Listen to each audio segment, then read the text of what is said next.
Salut les gars, l'histoire que je vais vous raconter aujourd'hui est vraiment amusante. Je suis sûr que vous allez beaucoup rire, alors c'est parti. L'histoire commence avec le protagoniste qui ouvre la porte et trouve sa petite amie avec un gamin gâté. Elle dit que maintenant qu'il a tout découvert, elle va le quitter et ensuite elle commence à crier. Elle dit qu'il est pauvre et qu'il n'aurait pas dû la choisir comme petite amie. Ensuite, elle le jette dehors et continue avec l'autre gars.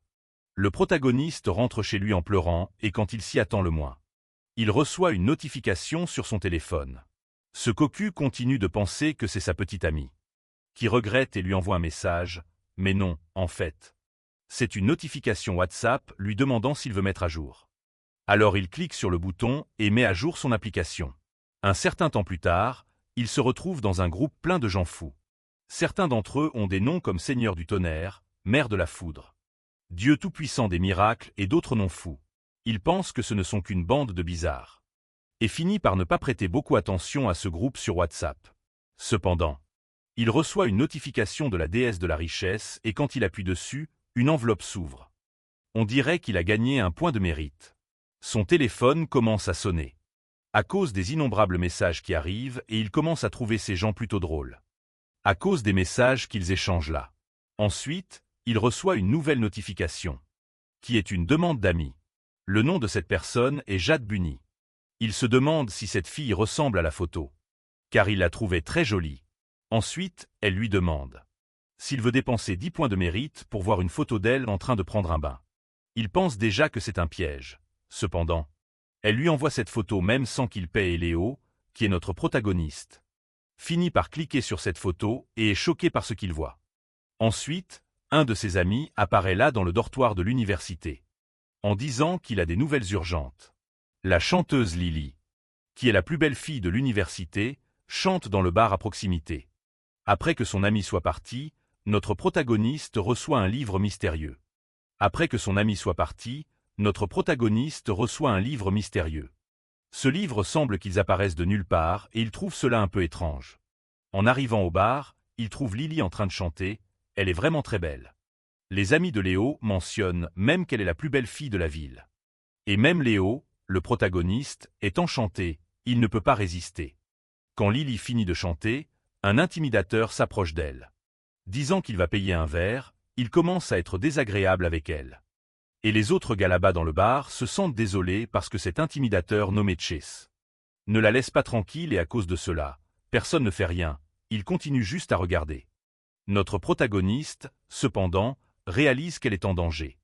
Alors il se lève, son ami essaie même de l'arrêter en disant qu'il ne pourra pas battre cet intimidateur. Pendant ce temps, Chase finit par casser la bretelle de sa robe, laissant une partie de ses seins exposés. Outré par cette situation, notre protagoniste jette sa veste sur elle, pour qu'elle se couvre, puis il se jette devant l'intimidateur. Ensuite, Chase demande qui est ce gars et à ce moment-là, le protagoniste finit par lui donner un coup dans les parties intimes, le faisant crier de douleur. Léo tend alors la main à cette belle fille et tous deux s'enfuient aussi vite qu'ils le peuvent. Et les intimidateurs commencent à les poursuivre, voulant les tuer. Les amis de Léo font semblant là-bas de n'avoir rien à voir avec ça. Ils ne connaissent pas le protagoniste, tandis qu'en fuyant, Léo demande à la fille de ne pas regarder en arrière. Léo se souvient qu'il a lu un livre plus tôt qui mentionnait un pouvoir appelé musique céleste. Qui était ce livre qui est apparu de nulle part là dans le dortoir, puis il se tourne vers l'intimidateur. Et quand Chase est sur le point de le frapper avec une machette, le protagoniste pousse un cri extrêmement puissant, qui finit par projeter les intimidateurs loin, les faisant tous voler dans les airs. La fille est surprise et Léo la prend et la porte aussi loin que possible. De là, il la pose sur le sol et dit qu'ils sont maintenant en sécurité. Et elle le remercie, Léo continue de penser à combien elle est belle. Et elle demande à pouvoir garder sa veste puisqu'il est très tard et qu'il fait très froid. Puis elle dit qu'elle la rendra le lendemain et Léo, étant un romantique, finit par accepter. Ensuite, la fille l'embrasse sur la joue et s'enfuit, embarrassée. Pendant ce temps, il reste là avec le nez qui saigne le lendemain matin. Son ami lui a demandé comment diable il avait réussi à survivre alors qu'il fuyait la poursuite et ses hommes de main. Quand Léo arrive dans la salle de classe, il finit par voir Leaf, un gamin riche et gâté. Celui du début de l'histoire avec son ex-petite amie. Ils s'embrassent dans le dernier rang de la salle, ce qui le rend un peu contrarié. Mais il décide de ne pas montrer sa tristesse, car il ne veut pas qu'il le remarque. Alors le gamin riche et gâté, Leaf dit à la fille que son petit ami vient d'arriver et elle le corrige en disant que c'est son ex-petit ami. Car elle n'aime pas les gens pauvres comme lui et elle n'aime que les gens riches. Comme le gamin riche là, puis il commence à se moquer du protagoniste. Le gamin riche pense que Lily est apparue là pour le chercher. Car elle regarde partout comme si elle cherchait vraiment quelqu'un. Alors il se lève en pensant qu'elle est là à cause de lui. Parce qu'il est riche, puis elle passe juste à côté de lui et va à la table du protagoniste. Et tous les autres élèves commencent à parler de ça. Ils semblent ne pas croire qu'elle prête attention à un loser comme le protagoniste. Hey les gars, commentez ci-dessous si vous aviez des pouvoirs comme Léo. Que feriez-vous avec ce briseur de foyer gâté? Commentez ici ce que vous feriez. Lily a apporté sa veste dans un sac et elle dit qu'elle l'a lavée. Puis le protagoniste sent son bon parfum sur sa chemise. Alors les autres élèves commencent à dire en chuchotant que probablement c'était le protagoniste qui avait quitté Tiffany et non l'inverse. Comme elle le répandait à tout le monde dans l'école et le gamin riche se fâche et commence à se plaindre. Puis il demande au protagoniste s'il sait qui est ce type-là. Et Léo dit qu'il ne sait pas, qu'il ne connaît pas ce gamin riche et gâté. Alors Lily demande si elle est revenue juste pour rendre la veste. Et elle dit qu'en fait, il y a une autre raison, puis, avec embarras, en se mordant les lèvres. Elle demande si elle peut lui demander une faveur, et lui, comme un petit malin comme toujours, frappe sa main sur la table tout excité, et dit qu'il ferait n'importe quoi pour elle, puis elle dit qu'elle va aller droit au but. Et lui demande s'il peut lui apprendre ce cri qu'il a poussé hier, qui a fait fuir Chase, puisqu'elle est chanteuse, elle aimerait apprendre cette technique. Léo dit qu'il ne lui enseignera que si elle accepte d'être sa petite amie. Et elle finit par accepter, alors c'était très facile. Il a réussi à sortir avec la plus belle fille de l'université. Juste parce qu'il allait lui enseigner une technique musicale et ensuite. Elle organise un rendez-vous ce soir dans la salle de musique pour pouvoir s'entraîner. Et les garçons dans la salle commencent tous à pleurer de jalousie. Dans la salle de musique, tout le monde s'entraîne. Pendant que Léo accepte la demande d'amis dans le groupe WhatsApp. Puis il continue à échanger des messages avec ses étudiants fous. Ce gosse riche avec l'ex-petit ami du protagoniste commence à faire des courbettes à un certain Hooks qui est le meilleur musicien de l'université. Il se montre être un personnage très arrogant, il continue à rabaisser tout le monde. Il pense être le meilleur en tout, puis il remarque que Lily est arrivée. Et court pour lui faire des courbettes parce qu'elle est très belle. Les autres étudiants chuchotent sur la belle couple que forment Hooks et Lily. Cependant, Lily répond rapidement à Hooks qu'ils ne sont pas assez intimes pour qu'il l'appelle ainsi. Lily a alors ça. Hooks dit que si elle accepte d'être sa petite amie, il lui fera gagner un concours de chant.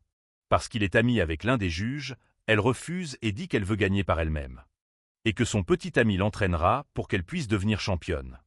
Alors Hooks est outré en disant qu'elle n'a pas de petit ami du tout. Puis elle court vers Léo et l'enlace en disant qu'il est son petit ami. Et tout le monde dans la salle de musique s'arrête pour regarder cette scène. Et commence à en parler, l'ex-petit ami du protagoniste meurt de jalousie tandis que le gosse riche est envieux. Léo réalise que c'est une grande opportunité et il ne va pas la laisser passer. Alors il enlace la taille de la fille et répond avec confiance. En disant qu'il est son petit ami, Hooks, ce musicien, commence à créer une rivalité avec le protagoniste et son ex-petit ami. Dit que Léo n'est qu'un pauvre gars de la campagne et qu'il ne comprend rien à la musique. Cependant, Lily essaie de le défendre en disant que la seule chose que l'ex-petit ami sait faire, c'est essayer de rabaisser les autres et qu'elle n'a aucune autorité morale pour dire quoi que ce soit. Sur qui que ce soit parce qu'elle vend son corps pour de l'argent et qu'elle devrait avoir honte. Alors le protagoniste est tout heureux de réaliser que Lily le défend. Puis Hook commence à dire que Lily est un échec et qu'elle ne gagnera jamais le concours. Parce qu'elle n'a pas accepté son aide, alors Léo, avec confiance, décide aussi de la défendre et dit qu'il est le paresseux et un échec. Parce qu'il a entendu qu'il avait des contacts avec les juges et qu'il a probablement gagné l'année précédente. Non pas par ses propres mérites, alors le protagoniste réalise que c'est le moment parfait pour la défendre parce qu'elle était triste et il soutient que le vrai échec est celui qui ne gagne pas par ses propres mérites, alors Hook propose un défi. Une compétition musicale entre lui et le protagoniste, il dit qu'il ne perdra jamais. Parce qu'il est le champion actuel et le protagoniste finit par accepter le défi. Le gamin riche et gâté propose même un pari de 100 000, il sait que le protagoniste n'a pas cet argent à payer et pourtant Léo accepte. Là, Lily essaie de le convaincre du contraire, mais il dit qu'il a confiance que s'il gagne. Les trois autres devront aboyer comme des chiens, alors ils sont tous d'accord. Et Hook décide de se présenter en premier, il commence à chanter. Et tout le monde dans la salle s'arrête pour l'écouter, il semble avoir une grande légion de fans. Lily a peur parce qu'elle ne sait pas si Léo est vraiment capable de le battre. Mais il lui transmet une confiance et elle réalise qu'il est un gars mystérieux. Et plein de surprises, Hook termine sa présentation et tout le monde commence à le louer, disant qu'il est incroyable et il semble vraiment bon. Puis c'est le tour du protagoniste de monter sur scène et de commencer à chanter. Au début, quelques étudiants l'insultent en disant qu'ils préfèrent Hook. Mais quand il commence à chanter, ils fondent tous. La magie de la musique commence à enchanter tout le monde et il réalise que cette musique a été spécialement faite pour Lily et elle devient émotive, et les étudiants là aussi deviennent tous émus. Et ils se sentent touchés par sa musique et commencent même à pleurer. À la fin de la musique, tout le monde commence à crier le nom de Léo, en disant qu'il l'aime et ainsi il finit par gagner le différend. Hook réalise qu'il a perdu, alors il prend une carte là et la lance au protagoniste, il dit que cette carte contient 100 000. Et révèle le mot de passe au protagoniste, Lily se sent soulagée et le protagoniste célèbre. En sentant la voiture là qui est pleine d'argent et avant de partir, Lia se souvient de l'accord. Ils devaient aboyer comme des chiens, le protagoniste demande si Hook va rompre la promesse. Et tout le monde là-bas écoute cela et commence à leur demander de se conformer. Ils commencent à crier aboyer, Hook s'ordonne là. Et les deux finissent par aboyer, ce qui fait rire tout le public. Mais Hook essaie de partir sans aboyer et le protagoniste le questionne s'il est un lâche. S'il ne va pas se conformer à l'accord, Hook répond qu'il n'aboyera pas. Et qu'il fera payer le protagoniste pour cela, toutes les filles présentes là expriment leur amour pour Léo, le reconnaissant comme quelqu'un d'incroyable. Maintenant elles sont ses fans et non celles de Hook. Puis le protagoniste s'assoit au piano et commence à jouer une chanson pour eux. Quand ils partent, Léo et Lily marchent main dans la main, elle commente que le moment était incroyable. Et le remercie, cependant bientôt son expression devient triste. Et le protagoniste réalise que quelque chose s'est passé, il tient ses mains et la regarde profondément dans les yeux. Demandant s'il y a quelque chose qui ne va pas, Lily dit que tout va bien. Et le protagoniste insiste en disant que si tout allait vraiment bien, elle ne travaillerait pas dans un bar, puis son téléphone sonne. Et sa mère répond qu'elle est déjà en route, et le protagoniste demande où elle va. Elle répond qu'elle court à l'hôpital et le protagoniste décide d'y aller avec elle. En arrivant là, la mère de Lily parle au médecin, qui l'informe qu'elle doit un montant très élevé à l'hôpital. Et que si elle ne paie pas aujourd'hui, elles seront expulsées. Lily arrive en courant là, demandant à sa mère ce qui se passe. Et sa mère révèle que si elle ne paie pas la dette, elles seront expulsées. Et que son père court un risque sérieux de mort. Cependant quand le médecin réalise que la fille de la femme est très belle, il commence à draguer Lily là. Mais Léo apparaît bientôt et lance la carte dans le visage du docteur. Le protagoniste affirme qu'il y a 100 jours, 100 000 là-dedans. Et révèle le mot de passe au docteur. Léo suggère que le docteur utilise cet argent pour pouvoir payer le traitement. Le docteur, réalisant que Léo possède beaucoup d'argent, pense que ce n'est pas une bonne idée d'irriter une personne influente. Comme lui peut sait-il que Léo est un pauvre gars juste à ce moment-là. Le docteur dit que l'argent ne couvrira qu'un mois là de dépenses. Lily soutient que cet argent est le sien donc il n'a pas besoin de le dépenser pour elle. Et il répond que tout va bien puisqu'elle est sa petite amie. La mère de Lily demande qui est le gars la laissant embarrassée. Et elle répond que c'est juste un camarade de classe et Léo se présente là à sa mère. Puis la fille le remercie pour ce qu'il a fait et dit qu'elle remboursera le paiement.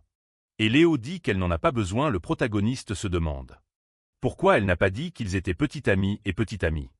Et en sortant de l'hôpital, il la fixe quand il la voit.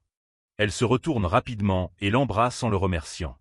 Elle dit que son père a eu un accident le jour où elle devait se produire au concours, il a eu un accident en route vers le lieu. Et comme il a toujours soutenu dans sa carrière musicale, ce concours de cette année était très important pour elle. Malheureusement son père était dans un état végétatif, il ne pouvait plus se réveiller. Et le protagoniste dit qu'elle n'a pas besoin de s'inquiéter parce que il trouvera un moyen d'aider son père à ce moment-là, elle lui prend la main et lui donne un baiser. À cet instant, ce tyran du début de l'histoire, Chase apparaît et le protagoniste essaie de se déguiser.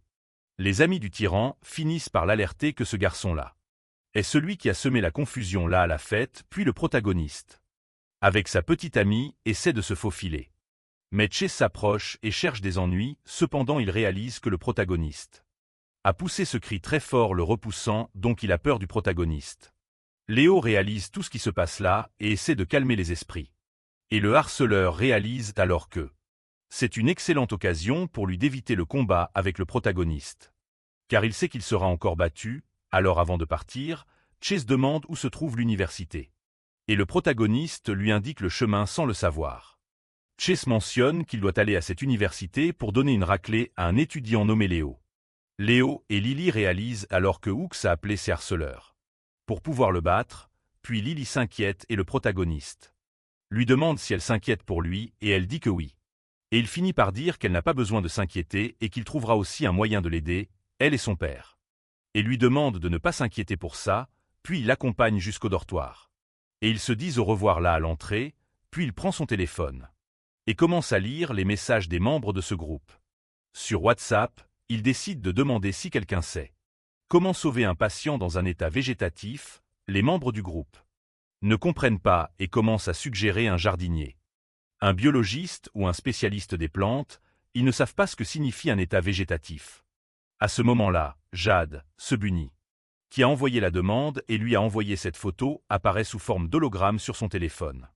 Elle lui demande s'il aimerait des pilules d'immortalité, alors le protagoniste demande si cela guérit les gens dans un état végétatif et elle répond que non. Mais peu après, elle explique qu'elle ne sait pas ce qu'est un état végétatif. Mais elle mentionne qu'elle connaît un assistant médical qui peut créer des pilules, qui aident à ramener l'âme du corps à une personne, que cela pourrait peut-être être utile. Et le protagoniste réalise que ce bunny sera très utile. Il demande alors s'il existe une pilule qui rend une personne plus forte. En peu de temps, car il a peur que Chase revienne avec ses sbires et veuille se battre contre lui. Jade répond qu'il n'y en a pas car les pilules fabriquées par le Golden Flower Boy ne fonctionnent que sur de simples mortels, puis il explique que c'est la pilule dont il a besoin. Puisqu'il est un mortel, alors Jade, ce bunny, lui donne la pilule et dit que cela coûte 10 points de mérite. Le protagoniste répond qu'il n'a pas ces points, alors elle réduit le prix. Elle ne demande que 5 et il dit qu'il n'a pas ça non plus. Alors le lapin commence à pleurer à ce moment-là. Le protagoniste voit un chien avec une carotte dans la bouche et il demande s'il peut prendre une carotte à la place. Alors elle est confuse et demande ce qu'est une carotte. Alors le protagoniste explique intelligemment que la carotte est bien meilleure que ses pilules d'immortalité. C'est mieux que tout ce qu'elle a à offrir et elle devient très excitée. Il demande alors comment il peut lui envoyer cette carotte. Et elle répond qu'il suffit de la scanner avec son téléphone portable. Alors il entre dans une énorme bagarre avec le chien pour obtenir cette carotte. Puis il finit par la scanner avec son téléphone et la carotte disparaît. Et est envoyée directement au lapin, elle le remercie et dit qu'elle se souviendra de lui. Et ensuite le protagoniste commence à s'enfuir du chien, qui court après lui, alors il commence à réfléchir s'il est une mauvaise personne. Puisqu'il a menti au lapin quand il a finalement réussi à s'échapper du chien. Il vérifie la pilule promet de donner de grands pouvoirs à quiconque l'ingère. Mais cette pilule commence à grossir rapidement, devenant énorme et à ce moment-là, les intimidateurs apparaissent et disent qu'il a été trompé par lui. Chase revient pour confronter le protagoniste en mentionnant que son ex-petite amie Tina a montré la photo sur le téléphone portable et il a fini par la reconnaître. Et a vu que le protagoniste était le Léo qu'il cherchait. Le protagoniste reste caché derrière l'arbre et commence à manger la pilule rapidement, pour pouvoir acquérir les pouvoirs et quand l'un des sbires de Chase est sur le point de le frapper avec une batte de baseball, le protagoniste finit de manger la pilule. Et ses pouvoirs s'activent et il fait que les sbires de Chase soient projetés loin. Après avoir vaincu les intimidateurs, le protagoniste réalise que la pilule a eu un grand effet le rendant très puissant. Alors il continue à vaincre les autres sbires de Chase, puis se bully. Le leader finit par céder et demande à être un élève du protagoniste. Il commence alors à se disputer et ce petit garçon gâté ordonne à Chase d'attaquer le protagoniste quand même. Mais c'est le protagoniste qui finit par donner des ordres et Chase les fait aboyer comme des chiens à nouveau.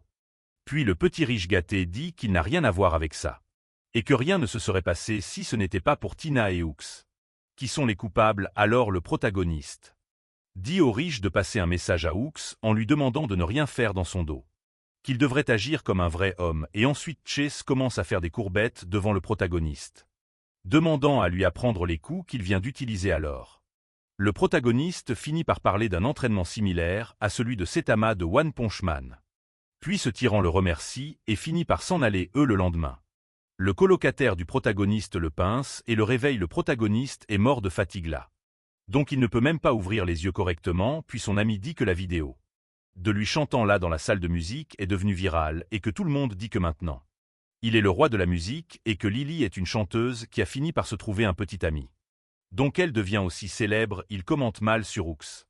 Le petit riche gâté et Tina qui est son ex-petite amie, disant que leur réputation est ruinée, qu'ils sont des gens de très mauvais caractère. Alors le protagoniste réalise qu'il est devenu célèbre du jour au lendemain. Et commence même à avoir honte de sortir de la maison, cependant à ce moment-là. Sa petite amie l'appelle en disant qu'il est devenu célèbre et qu'elle va le présenter à sa mère lors d'un dîner ce soir. Alors il fixe une heure, le protagoniste est tout heureux, puisque ces 3 derniers jours ont été merveilleux, puis en arrivant chez Lily pour le dîner, sa belle-mère l'accueille, il entre là et réalise que sa maison est très simple, alors il demande qui s'occupe de son père à l'hôpital puisqu'elle et sa mère sont là dans la maison. Et elle répond que c'est sa sœur qui s'occupe de son père. Alors le protagoniste regarde là la bibliothèque et voit un cadre photo de sa famille.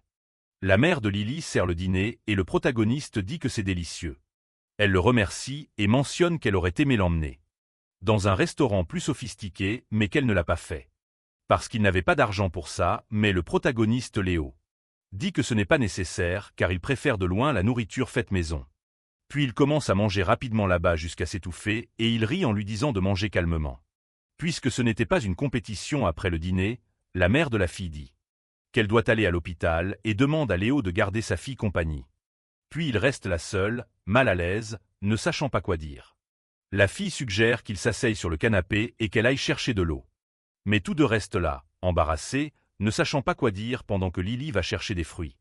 Le protagoniste reçoit un message de Wong sur son WhatsApp, qui est une autre divinité de ce groupe. Il parle d'une nouvelle pilule appelée Divine Eyes, et envoie un livre au protagoniste avec ce pouvoir, puis il finit par cliquer et acquiert le pouvoir Divine Eyes au niveau 1, puis quand il regarde Lily revenir avec les fruits, son pouvoir s'active et il parvient à voir à travers ses vêtements.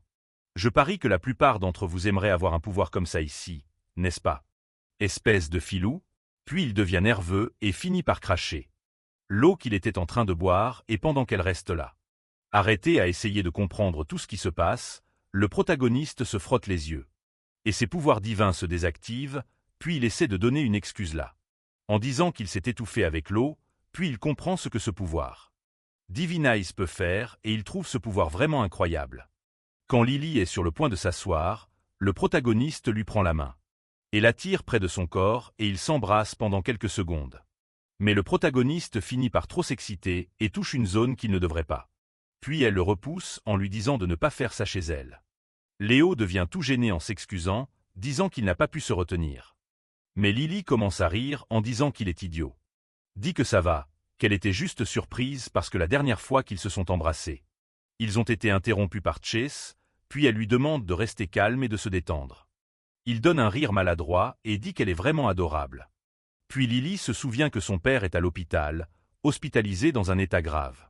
Et finit par être triste, elle dit que elle ne peut pas continuer à penser à sa relation pendant que son père est hospitalisé. Dans un état critique à ce moment-là, Léo a une idée. Il dit qu'il connaît quelqu'un qui peut aider et Lily finit par être un peu plus heureuse. Puis il prend son téléphone portable et envoie un message dans ce groupe WhatsApp, où il y a plusieurs êtres divins. Il demande si quelqu'un sait s'il existe une pilule qui peut ramener l'âme de la personne dans le corps. Quelqu'un répond qu'il sait. Alors il s'excite de savoir que quelqu'un peut aider le père de Lily. Mais le gars dans le groupe dit que cette pilule ne fonctionne qu'avec des êtres immortels. Et le protagoniste finit par être gêné parce qu'il vient de dire qu'il connaît quelqu'un qui peut aider son père. Alors Lily demande quel est le problème. Pourquoi il a cette expression découragée, puis le protagoniste finit par expliquer que cela prendra un certain temps avant qu'il puisse aider son père. Parce que c'est quelque chose de compliqué à résoudre, elle devient triste mais dit que ça va. Qu'elle lui fait confiance et il dit que son cœur lui fait mal de la voir avec ce visage triste. Et qu'il ne renoncera pas tant qu'il n'aura pas trouvé un moyen d'aider son père. Il envoie alors un message à une autre divinité en demandant s'il connaît une pilule qui peut ressusciter l'âme des immortels. La divinité répond que oui. Mais cela coûte 10 000 points de mérite. Le protagoniste ne croit pas que la valeur soit si élevée, puis à la fin de la nuit, ils se disent au revoir et il promet qu'il trouvera un moyen de guérir son père allongé là dans son lit. Il continue la conversation avec ses divinités dans le groupe et il rencontre un appelé Tang qui dit qu'il peut l'aider. Il demande pourquoi le protagoniste a besoin d'une pilule d'immortalité, puis il feint que c'est juste par curiosité. La divinité mentionne qu'en parlant d'immortels, il aimerait retourner dans le monde des mortels depuis cela fait 3000 ans. Depuis la dernière fois qu'il est venu ici, le protagoniste est un peu découragé. Parce que le prix de cette pilule est vraiment très élevé et qu'il ne pourra pas payer. Cependant, il reçoit un cadeau qui est une pilule de purification du cœur. Cette pilule sert à effacer les pensées malveillantes du cœur. Mais cela ne fonctionne qu'avec les mortels, puis il demande à Tang combien coûte cette pilule. La divinité répond qu'elle coûte plus ou moins 1000 points de mérite, puis le protagoniste décide qu'il va la vendre pour récolter de l'argent afin d'aider le père de Lily. Il se demande qui achètera une pilule comme celle-ci, puis il se décourage un peu. Car il pense qu'il ne pourra pas tenir sa promesse, son petit visage. Cependant, peu après, le dieu de la musique fait une offre, il propose 300 à sa fée et points de mérite. Mais le protagoniste n'accepte pas, car il sait que la valeur est bien plus. Puis cette divinité de la musique finit par augmenter sa proposition à 500 et le protagoniste fait une grimace là. Qu'il ne va pas accepter une valeur si basse, puis le dieu de la musique propose 600. Et dit qu'il jouera une chanson gratuitement pour lui, mais le protagoniste s'est déjà joué de plusieurs instruments et chante très bien, donc cela n'a aucune valeur pour lui. Alors le dieu de la musique dit qu'il n'a que 600 points de mérite d'Aran, et demande s'il peut payer le reste d'une autre manière, puis il finit par offrir une peinture d'un peintre chinois légendaire. Le lendemain, le protagoniste demande à sa petite amie si elle veut sortir avec lui et dit qu'il l'attendra là, à la porte de l'université. Quand elle arrive, elle demande où ils vont. Et il dit que c'est quelque chose de bien, puis il appelle un taxi. Et dit qu'elle verra quand ils arriveront. En entrant dans le taxi, le chauffeur demande si cette belle fille est sa petite amie et il répond que oui. Le chauffeur demande s'ils vont au hall de l'éternité. Et il dit que cela ne prendra que quelques secondes pour y arriver. Quand ils arrivent, ils voient que le magasin est gigantesque et le vendeur commence déjà à juger le protagoniste, en disant qu'il est un plouc et que la fille à côté de lui, qui est Lily, est même jolie. Léo dit qu'il veut vendre une peinture. Et le vendeur dit de bien faire comprendre qu'il n'achète pas de déchets. Lily trouve ce gars très impoli et le protagoniste prend un air très sérieux.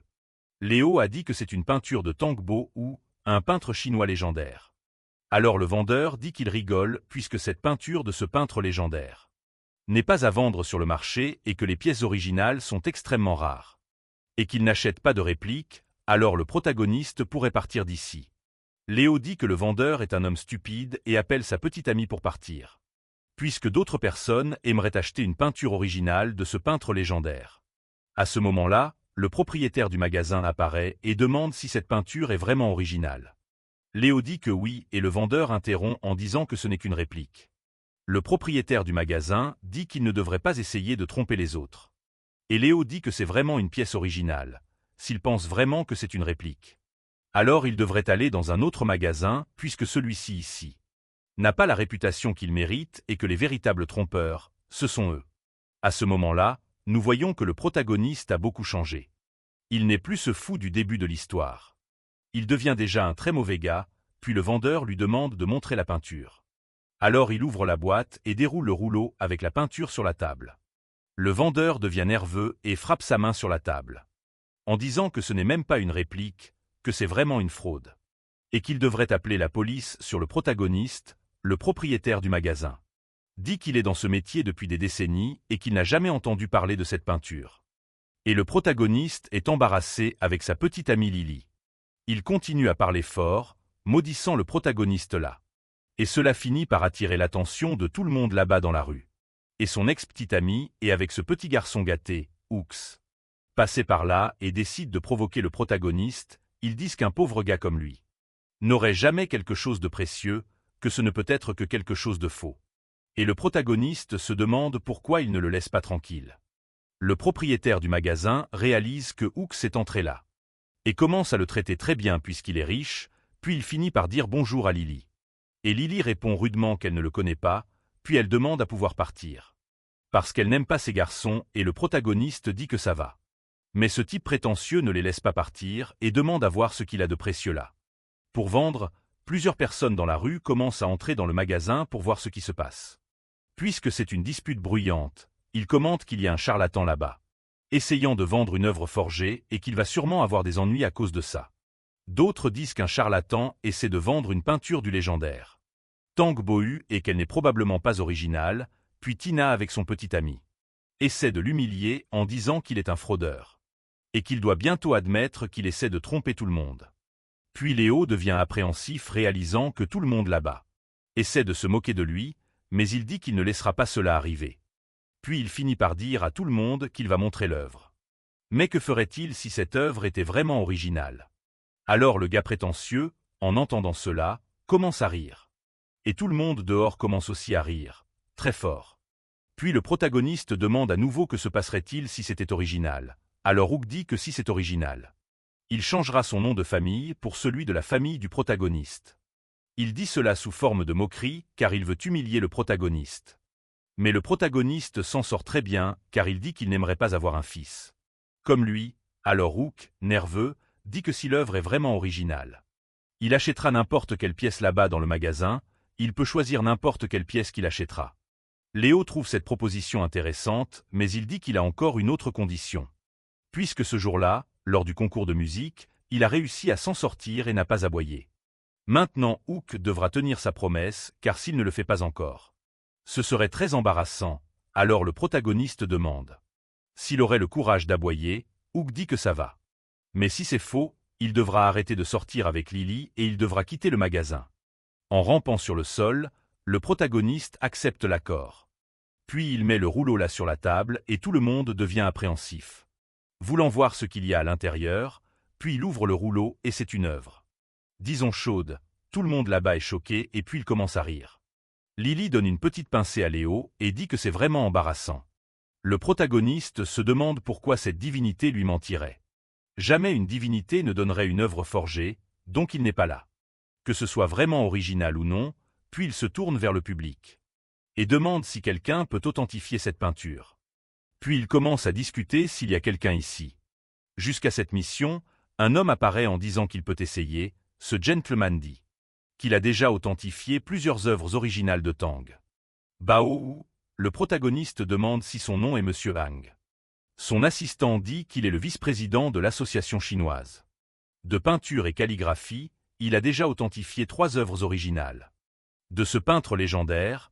Plusieurs personnes dans le public commencent à commenter qu'il est la personne idéale pour découvrir si cette œuvre est originale ou non, et qu'il est le meilleur du pays. Le vendeur du magasin là-bas dit que cette œuvre n'est pas originale, que c'est une fraude et Hooks montre une certaine admiration pour l'assistant, la Monsieur Hang. Il doit aussi être quelqu'un de très important que nous verrons plus tard, donc restez à l'écoute. Hooks finit par dire à Monsieur Hang de ne pas perdre de temps avec la pauvre Charlotte. Et comme lui, que cette peinture-là est une fraude, qu'il n'a jamais entendu parler d'une peinture érotique faite par Tang Bohu, puis l'expert dit calmement qu'il va vérifier si cette œuvre est originale ou non. Et si par hasard quelqu'un doute de sa confiance, tout le monde répond que non. Puis il s'approche de la peinture et avec ses lunettes, il commence à analyser. Tout le monde est silencieux et appréhensif, après de longues minutes. Les gens commencent à traiter le protagoniste de fraude.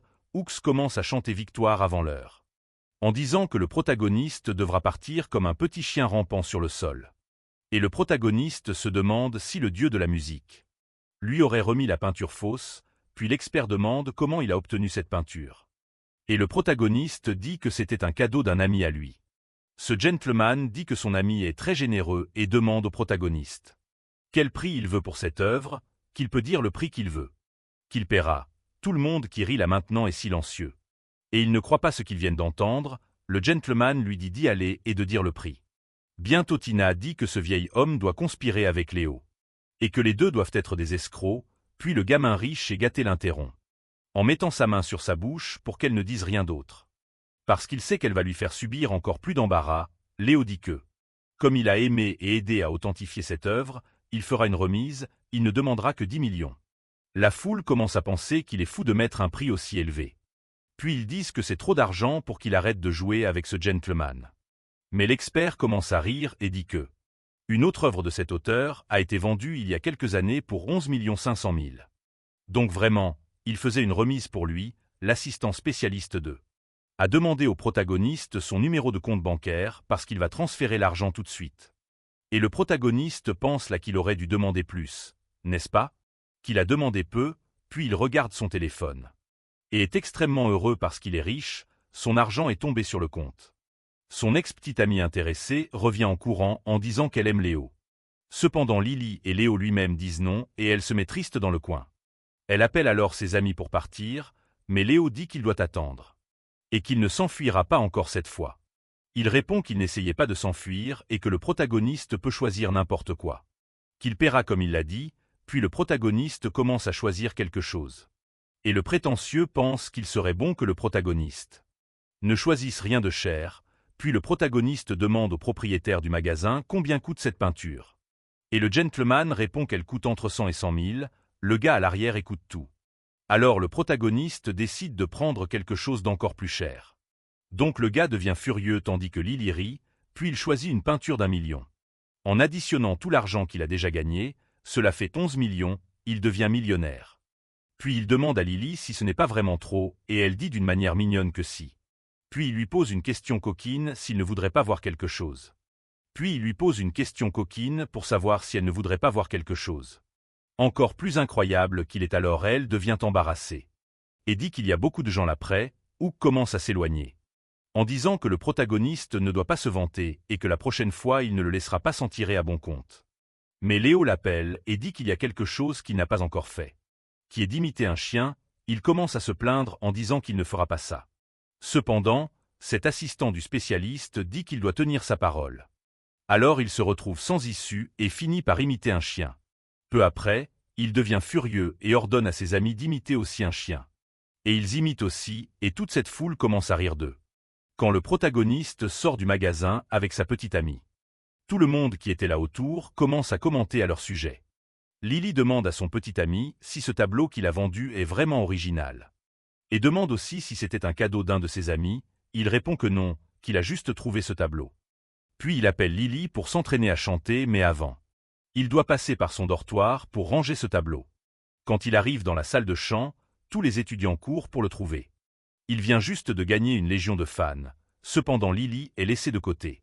Et elle reste là dans le coin à tout observer déjà le lendemain.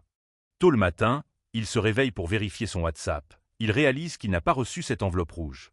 Qu'il avait reçue chaque jour sous forme de cadeau. Alors, il se demande si les êtres divins ne se réveillent pas tôt pour voir le WhatsApp. Peu après, il reçoit un message du lapin disant qu'elle a parlé au garçon de la fleur dorée au sujet du patient dans un état végétatif. Et qu'elle a fini par transmettre le contact à ce garçon, peu après ce garçon l'appelle. Et apparaît bientôt sous forme d'hologramme, il demande si le protagoniste a besoin de pilules. Qui ressuscite l'âme des mortels, alors Léo dit oui. Puis le garçon demande à quoi il en a besoin, alors Léo répond que ce n'est pas ses affaires. Et demande s'il peut vraiment fabriquer ces pilules, le garçon dit oui mais à une condition. Si le protagoniste pouvait lui donner une carotte ou au moins la moitié d'une carotte. Puisque Jade Bunny a dit que ces carottes sont précieuses. Alors que les pêche d'immortalité, Léo commence à rire et dit qu'il donnera une carotte entière pour lui et le garçon le remercie. Le garçon dit aussi que ces pilules d'immortalité peuvent être trop fortes pour un mortel. Et que la chance de succès n'est que de 10% et le protagoniste demande si la pilule qui ressuscite l'âme des immortels peut servir à quelque chose et le garçon dit que oui. Qu'elle peut être diluée dans la préparation et que cela peut finir par aider à l'efficacité. Alors le protagoniste accepte l'accord peu après. Le protagoniste réalise que Teddy est un millionnaire. Sa prise de conscience ne lui était pas encore venue. Et que le garçon de la fleur dorée a retiré tous ses 600 points de mérite. Parce qu'il a dit qu'il avait besoin de glace ancienne du roi dragon. Pour pouvoir diluer cette pilule à cet instant. Le protagoniste reçoit un appel de sa mère. Elle dit que sa sœur ne veut pas aller à l'école. Et le protagoniste, étant proche de sa sœur, doit y aller pour résoudre ses problèmes. Puis il demande si c'est sa tante Marie qui a fini par dire quelque chose à sa sœur. Sa mère ne répond pas alors, il décide qu'il ira là-bas pour régler sa famille. Plus tard, dans la salle de classe, il pense qu'il doit acheter de nouveaux vêtements. Alors il appelle sa petite amie pour y aller ensemble et ils finissent par aller dans un grand centre commercial. Elle demande ce qu'ils viennent faire là et il répond qu'ils viennent acheter des vêtements. Mais elle commente que les vêtements là-bas sont chers et Léo dit qu'elle n'a pas besoin de s'inquiéter. Parce qu'ils sont maintenant riches et qu'il peut payer des vêtements chers. Et puis il lui prend la main et l'entraîne, cependant elle ne s'excite pas du tout avec ça. Et en arrivant là-bas, tout est luxueux et les gens semblent très futiles. Et cela la rend encore plus mal à l'aise, il dit qu'il y a bientôt un magasin de vêtements pour femmes. Alors il appelle pour y aller ensemble, elle dit qu'il a déjà fait beaucoup pour elle. et qu'il n'a pas besoin d'acheter des vêtements chers, cependant il n'écoute pas. Et dit qu'il peut payer cette très belle robe et elle devient toute timide dans le coin. En disant que ces choses sont trop chères à cet instant. La vendeuse du magasin les maltraite en disant qu'ils sont pauvres. Et qu'ils ne peuvent pas payer des vêtements chers, Lily qui se sent déjà mal à l'aise. Devient encore plus gênée et se retire du magasin. Et le protagoniste finit par courir après elle en demandant ce qui s'est passé. Puisqu'elle agit étrangement ces derniers temps en se mordant les lèvres, elle dit qu'elle pourrait même être belle. Mais elle est pauvre et n'a jamais rêvé d'une vie de richesse, elle veut tout conquérir par son propre travail. Et maintenant qu'il est riche, les gens se sentent plus attirés par lui. À cause de son argent, et elle déteste que les gens la regardent. En pensant qu'elle est seulement avec lui à cause de l'argent, puis elle commence à pleurer. Disant qu'elle n'est pas assez pour lui, puis Léo dit qu'en réalité, ils sont tous les deux pareils. Car ils sont timides et lâches et font face à des choses difficiles. Après avoir été trahi, il pensait que sa vie était finie. Mais Dieu lui a donné une autre chance quand il a rencontré sa petite amie Lily. Elle lui a redonné confiance et c'est pourquoi il a eu de la chance de l'avoir rencontrée. Maintenant il veut aussi lui donner confiance et montrer aux mauvaises personnes qui l'ont maltraité qu'elle est sa fille et puis elle est surprise par ce qu'il vient de dire. Puis Léo prend sa main et la tire en disant qu'il ne laissera personne la rabaisser. Puis il la ramène à ce magasin, quand il arrive là-bas. La vendeuse pense que le plouc est revenu, puis il commence à pointer tous les vêtements. En disant qu'il veut qu'elle les emballe tous, puis la femme reste. Sans réaction et commence à rire, elle demande s'il rigole. Puisqu'il porte une chemise bon marché, elle dit qu'il n'a pas d'argent du tout. Puis Léo ouvre l'application de sa banque et demande à l'assistant virtuel de dire quel est son solde bancaire et son solde est de plus de 10 millions. Puis elle est surprise et il demande si cela suffit, puis elle dit oui et s'excuse pour sa bêtise. En disant qu'elle va emballer tous ses produits du magasin tout de suite. Et elle est super heureuse parce qu'elle va gagner une très grosse commission. Si elle vend toutes les pièces là-bas du magasin, Lily s'inquiète. Mais le protagoniste lui fait un clin d'œil comme pour lui dire de rester calme. Après une demi-heure, la vendeuse dit qu'elle a emballé toutes les pièces. Là du magasin et dit que la facture s'élève à 5 millions. Et dit qu'elle a fait un petit rabais pour lui, puis. Elle demande s'il va payer par carte de crédit ou en espèces et d'un ton moqueur, il ne répond pas. Alors elle doit demander à nouveau alors. Léo dit qu'il y a un magasin sympa de l'autre côté et qu'il va y jeter un œil. Elle a demandé s'il rigole parce qu'il lui a demandé de préparer tous les vêtements. Et d'une manière encore plus moqueuse, il mentionne qu'il a effectivement demandé. Mais il n'a jamais dit qu'il achèterait tout et il dit qu'elle est idiote. Parce que personne n'achèterait tous les vêtements d'un magasin et qu'il pense qu'elle n'est pas à la hauteur pour ce travail. Puis il appelle sa petite amie et ils s'en vont vers un autre magasin. Lily dit qu'il est allé trop loin et qu'il n'aurait pas dû se moquer d'elle. Et Léo dit que c'était bien pour elle d'apprendre. Car elle avait rabaissé sa petite amie, puis il demande si elle se sent mieux. Et elle dit que oui, la vendeuse du magasin devient furieuse. Et elle dit qu'ils devront payer pour ça, puis elle prend son téléphone portable et appelle Chase. Pour qu'il puisse venir résoudre la situation des heures plus tard. Léo et Lily essaient plusieurs vêtements et posent devant le miroir. Avec plusieurs looks différents, puis même une atmosphère romantique commence à s'installer entre eux. Léo dit qu'il y a un dicton qui dit que l'habit fait le moine. Puis il demande comment il était. Lily dit qu'il est génial. Léo dit qu'il doit aussi acheter des vêtements. Pour son père et sa mère et demande si elle peut l'aider. Et elle répond avec un sourire sur le visage que oui. Chase arrive et la vendeuse du magasin pleure. Il raconte que Hooks lui a demandé de battre Léo, mais Léo a fini par envoyer tous ses hommes de main. Et les hommes de main de Hooks directement à l'hôpital et lui seul a échappé. Parce qu'il avait réussi à faire semblant là-bas qu'il admirait Léo. Et même lui a demandé d'être son maître, puis le protagoniste apparaît là. Dans le couloir du centre commercial et la vendeuse le désigne. En disant qu'il est là, la personne avec qui elle veut qu'il se venge. Puis elle commence à célébrer en disant que le jeune homme là-bas va supplier à genoux. Alors Léo observe Chase là et demande ce qu'il fait, la vendeuse est surprise. Parce qu'elle ne savait pas qu'ils se connaissaient déjà. Chase s'agenouille et dit que c'est bon de voir son maître là. Et la vendeuse est surprise par tout ça, elle ne sait pas quoi penser. Alors la vendeuse dit que c'était Léo qu'elle voulait que Chase prenne pour se venger. Cependant à cet instant, Chase la tire par son blouse et la fait également s'agenouiller.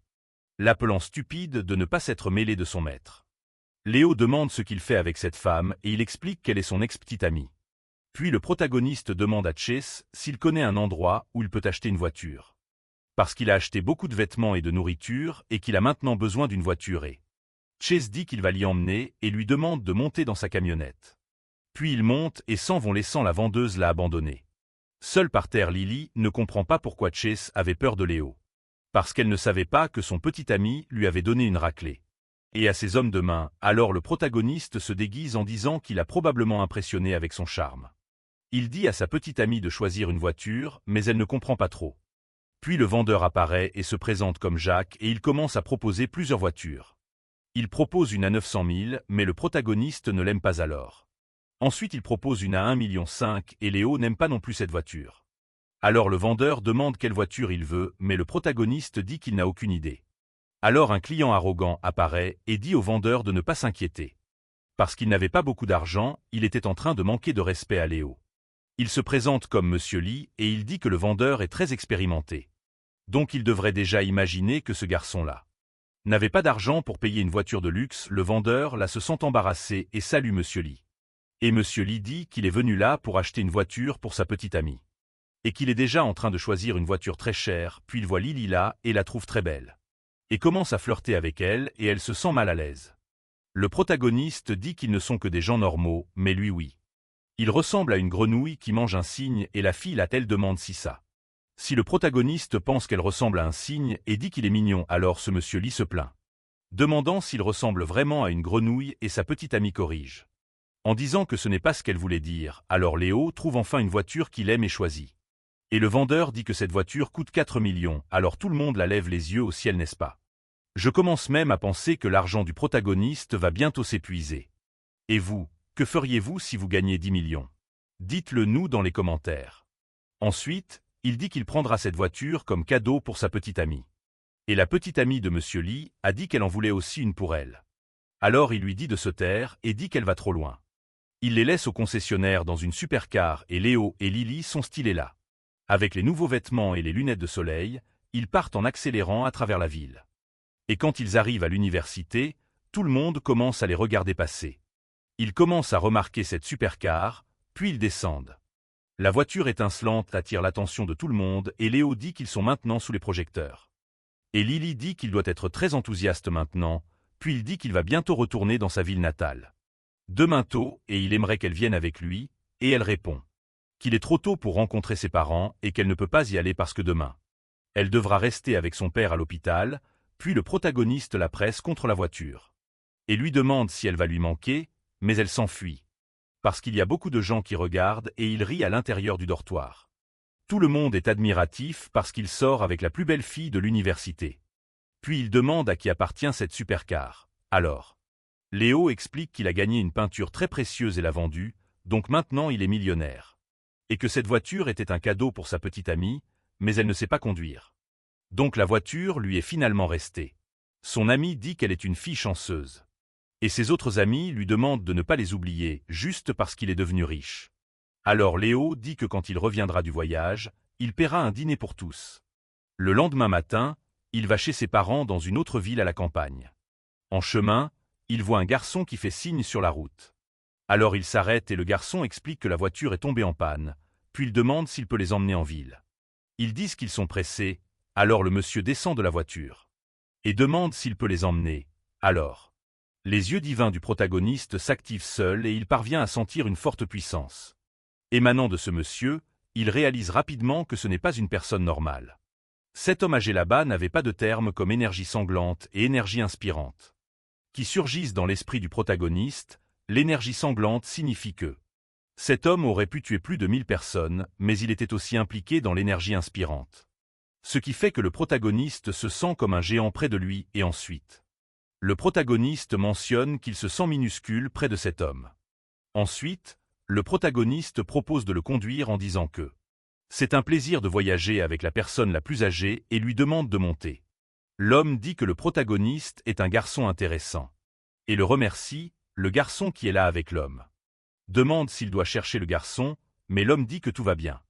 Parce qu'il semblait être un gars sympa, puis ils montent dans la voiture et poursuivent leur voyage. L'homme demande si cela ne retardera pas le protagoniste parce qu'il devra l'emmener dans cette ville. Mais Léo dit que non, car il allait déjà à cet endroit de toute façon. Et l'homme est surpris par cette coïncidence. Cet homme âgé demande si le protagoniste a entendu parler d'un homme nommé Miles Lynn et il dit que non. Ensuite, l'homme demande son nom et le protagoniste dit son nom. Puis l'homme dit qu'il peut l'appeler, oui, Peu après ils arrivent à leur destination. L'homme descend de la voiture et donne une carte au protagoniste, en disant qu'il peut l'appeler s'il en a besoin, et le protagoniste réalise qu'il n'y a rien sur cette carte à part son nom et le numéro. Peu après, le protagoniste reçoit une notification sur son téléphone portable. Et il réalise qu'il a gagné 110 points de mérite hybride. Juste pour avoir aidé cet homme, puis il décide qu'il fera plus de bonnes choses à l'avenir sur le chemin de chez ses parents. Il est témoin d'une agression, puis il baisse la vitre de la voiture et leur demande de s'arrêter. Le garçon s'approche de la voiture et le protagoniste l'appelle Oncle Gary. Et à ce moment-là, nous commençons à en savoir plus sur la famille du protagoniste. Vous verrez que la plupart des gens de sa famille sont des idiots. Et le protagoniste va leur donner une leçon. Alors suivez-le, il demande ce que fait son oncle là, au milieu de la rue, et son oncle explique que ce gentleman lui devait 300 yens et qu'il avait refusé de payer cette dette. C'est pourquoi il se fait frapper. Le gentleman la remet en question, en disant que c'était 200 et qu'il avait déjà payé, puis son oncle Gary lui donne un coup de pied. En disant que les 300 sont à cause des intérêts, Léo croit qu'il doit y avoir eu une erreur, et demande à son oncle d'arrêter de le frapper. Là le protagoniste finit par décider de payer, au nom du garçon, et son oncle dit que c'est d'accord. Puis il demande si son neveu a de l'argent puisque ses parents devaient à sa tante. Et comment cela se fait-il que son fils aurait de l'argent?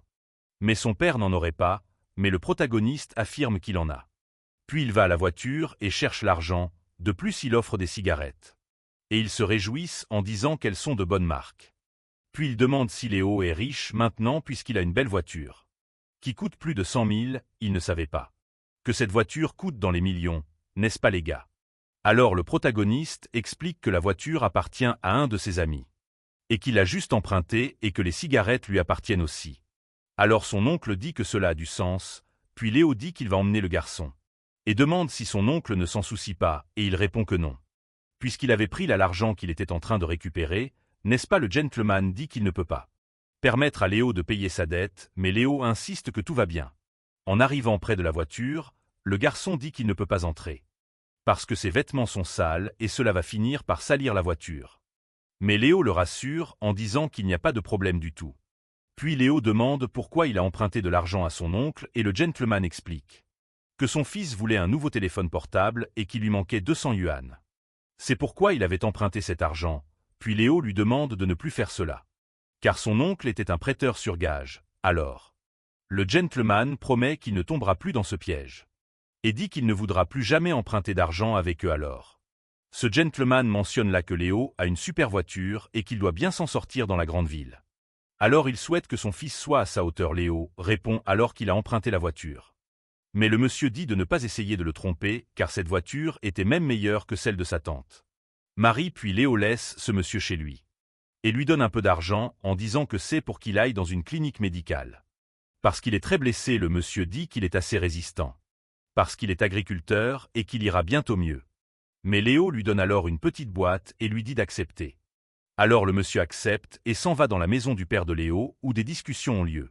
Son père dit à sa sœur Marie qu'il n'a que 5 000 et qu'il donnera le reste quand il aura cet argent, mais Marie dit qu'elle a prêté 300 000 et que ces 5 000 ne sont que les intérêts. La mère du protagoniste dit qu'ils ont besoin de plus de temps, car l'examen d'entrée à l'université de sa fille approche.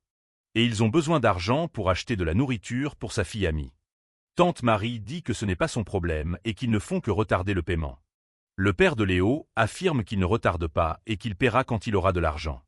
Alors tante Marie humilie la famille du protagoniste en disant qu'il ne gagnerait pas d'argent, même s'ils vendaient cette petite maison, et ils deviennent tous tristes d'être humiliés. À ce moment, le protagoniste crie de l'extérieur, disant qu'il est de retour et sa mère va dehors pour voir. Lui souhaitant la bienvenue, il apparaît dans une pose radieuse en disant bonjour à sa mère, espérant qu'elle soit impressionnée par son look cool et qu'elle le loue au moins. En disant qu'il est beau. Léo avait changé de vêtements avant d'arriver chez lui, car il était avec des vêtements plus simples avant. Puis sa mère lui demande s'il a déjà déjeuné. Et il se souvient que sa mère met toujours sa santé en premier. Et son père l'accueille aussi, et il réalise à quel point ses parents ont vieilli. En seulement 2 mois, il semblait beaucoup plus vieux. Alors Léo dit à ses parents qu'à partir de maintenant, ils doivent le laisser s'occuper des problèmes, qu'il allait tout gérer. Tante Marie commente qu'il est le seul de la famille qui fait des études universitaires et demande s'il a acheté ses vêtements là-bas à la foire, essayant d'humilier le protagoniste, comme toujours le protagoniste. Il dit qu'il n'a pas vu sa tante là-bas depuis longtemps.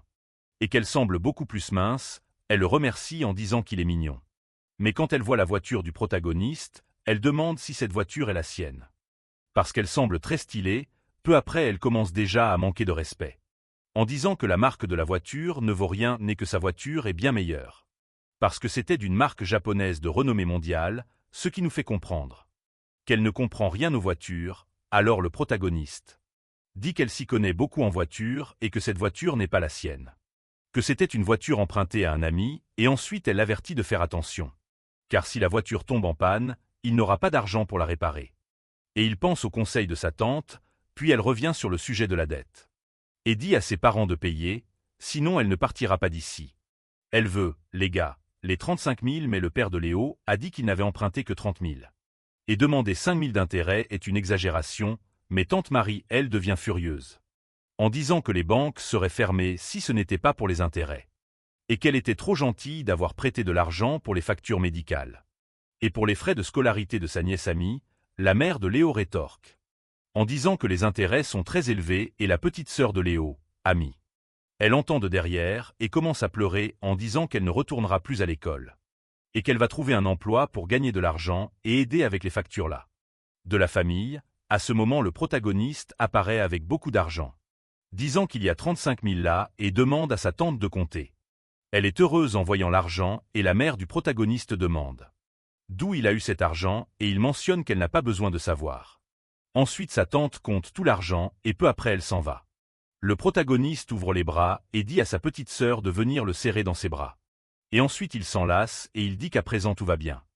Léo demande à son père d'appeler tout le monde là-bas au village pour un grand déjeuner. Qu'il le fera le lendemain et il mentionne que son père n'a pas besoin de s'inquiéter pour l'argent. Le père demande à nouveau s'il s'agit d'inviter tout le village parce qu'il a un peu peur, n'est-ce pas? Et le protagoniste confirme, mais il mentionne les gars. Qu'il ne faut pas inviter tante Marie et oncle Gary, ni même leurs amis. Puis il donne une carte à son père et lui dit d'inviter ce monsieur. Ensuite la fête commence, enfin, et les gens commencent à commenter. Que cela a dû coûter une fortune. Certains commentent qu'il n'est qu'un étudiant. Et se demandent comment il a pu payer cette fête, cependant. Plusieurs personnes commencent à louer ses parents en disant que leur fils est très gentil.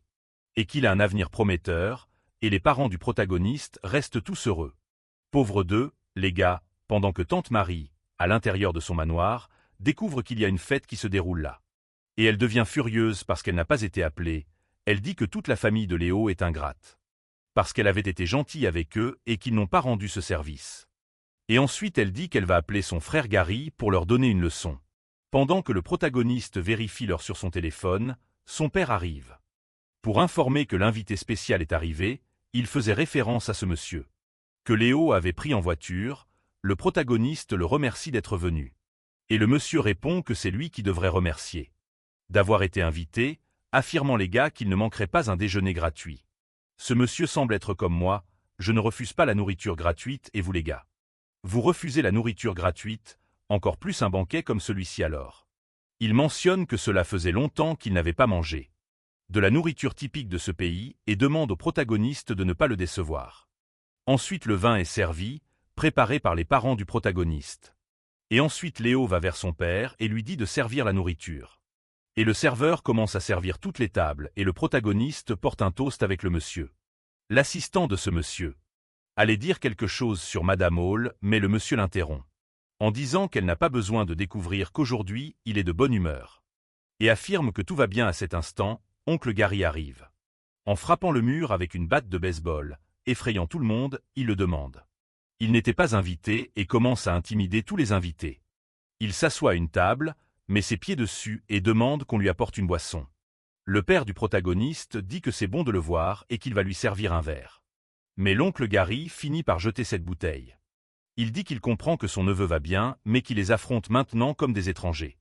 Et il se demande pourquoi son neveu a invité toute sa vie, mais pas lui et sa sœur.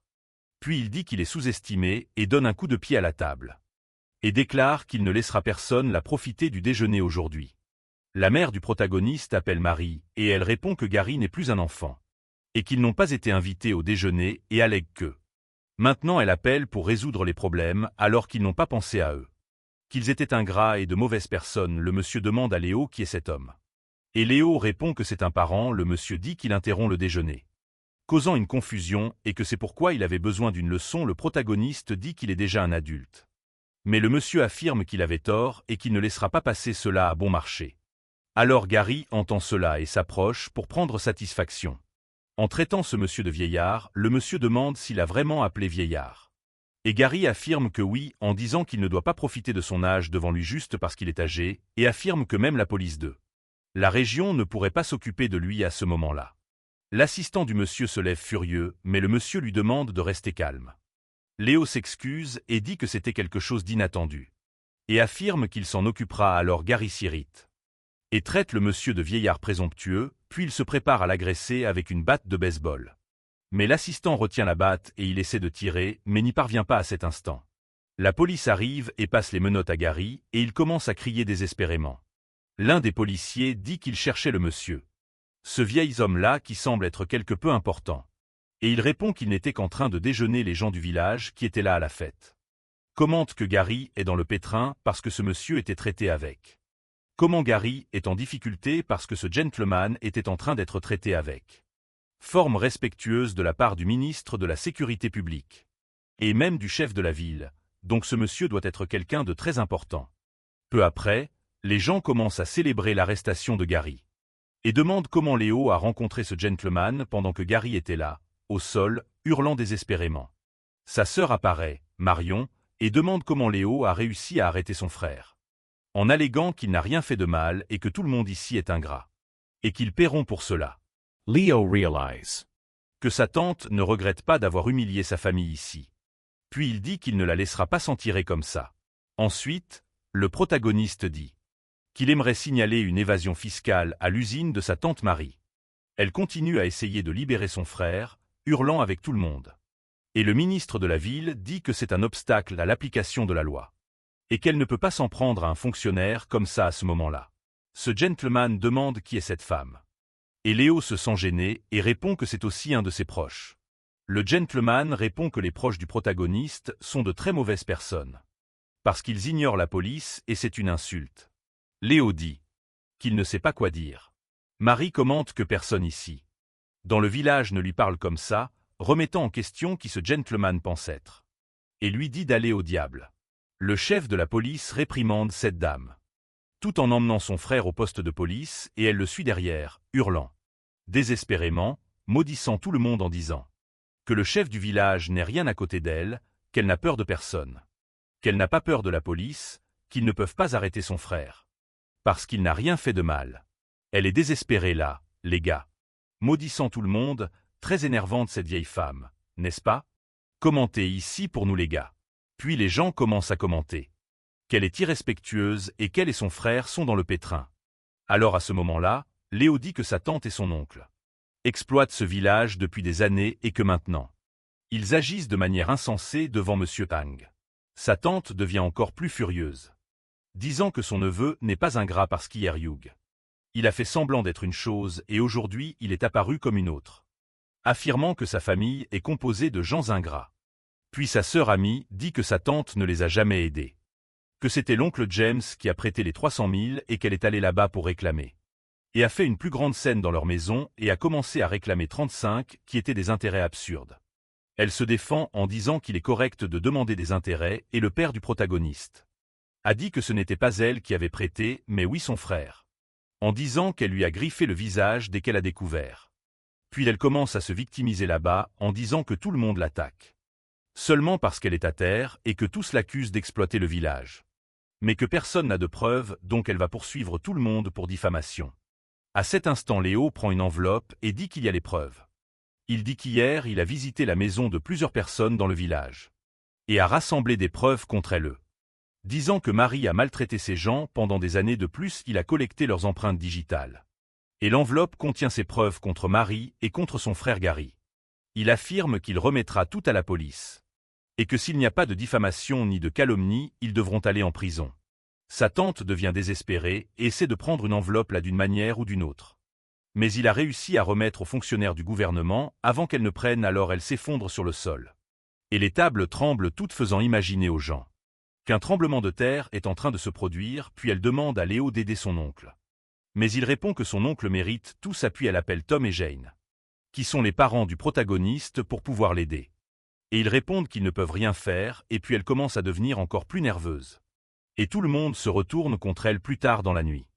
Léo parle avec Lily par vidéo, appelle, elle lui demande quand il revient. Et il lui demande si elle lui manque et elle lui demande de deviner. Puis demande si quelque chose d'intéressant s'est passé, il dit qu'il a rencontré un homme incroyable. Et grâce à lui, les intimidateurs du village sont finis. Et elle répond que c'est quelque chose de merveilleux le lendemain matin. La sœur du protagoniste va à l'école et ils se disent au revoir dans la voiture. Le protagoniste dit que la vie est merveilleuse et qu'il est heureux de voir sa famille en meilleure forme. Et maintenant son téléphone portable le notifie et il réalise qu'il a perdu la confiance. De prendre les enveloppes rouges avec les immortels alors. Il se souvient de la conversation qu'il a eue hier avec son père quand il a demandé si sa jambe avait guéri.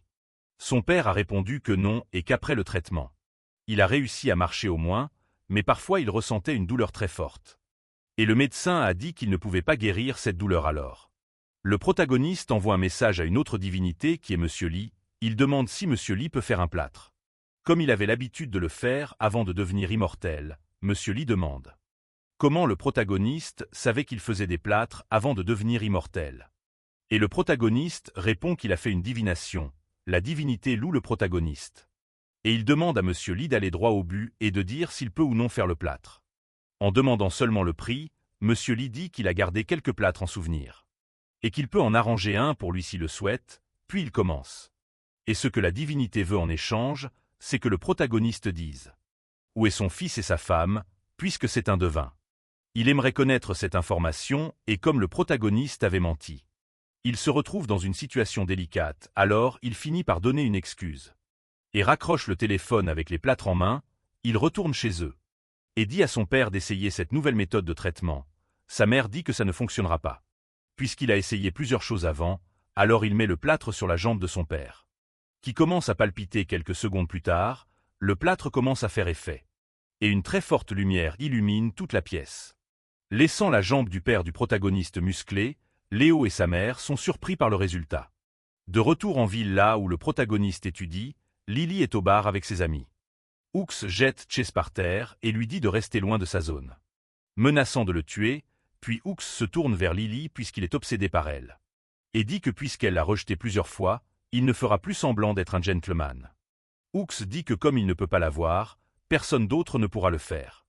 Surtout pas ce loser, et puis Chase se souvient qu'il est venu dans ce bar avec Hooks et qu'il a fini par tomber sur cette fille. Et malgré le fait que Léo ne soit pas son ami, il avait demandé à Léo d'être son maître.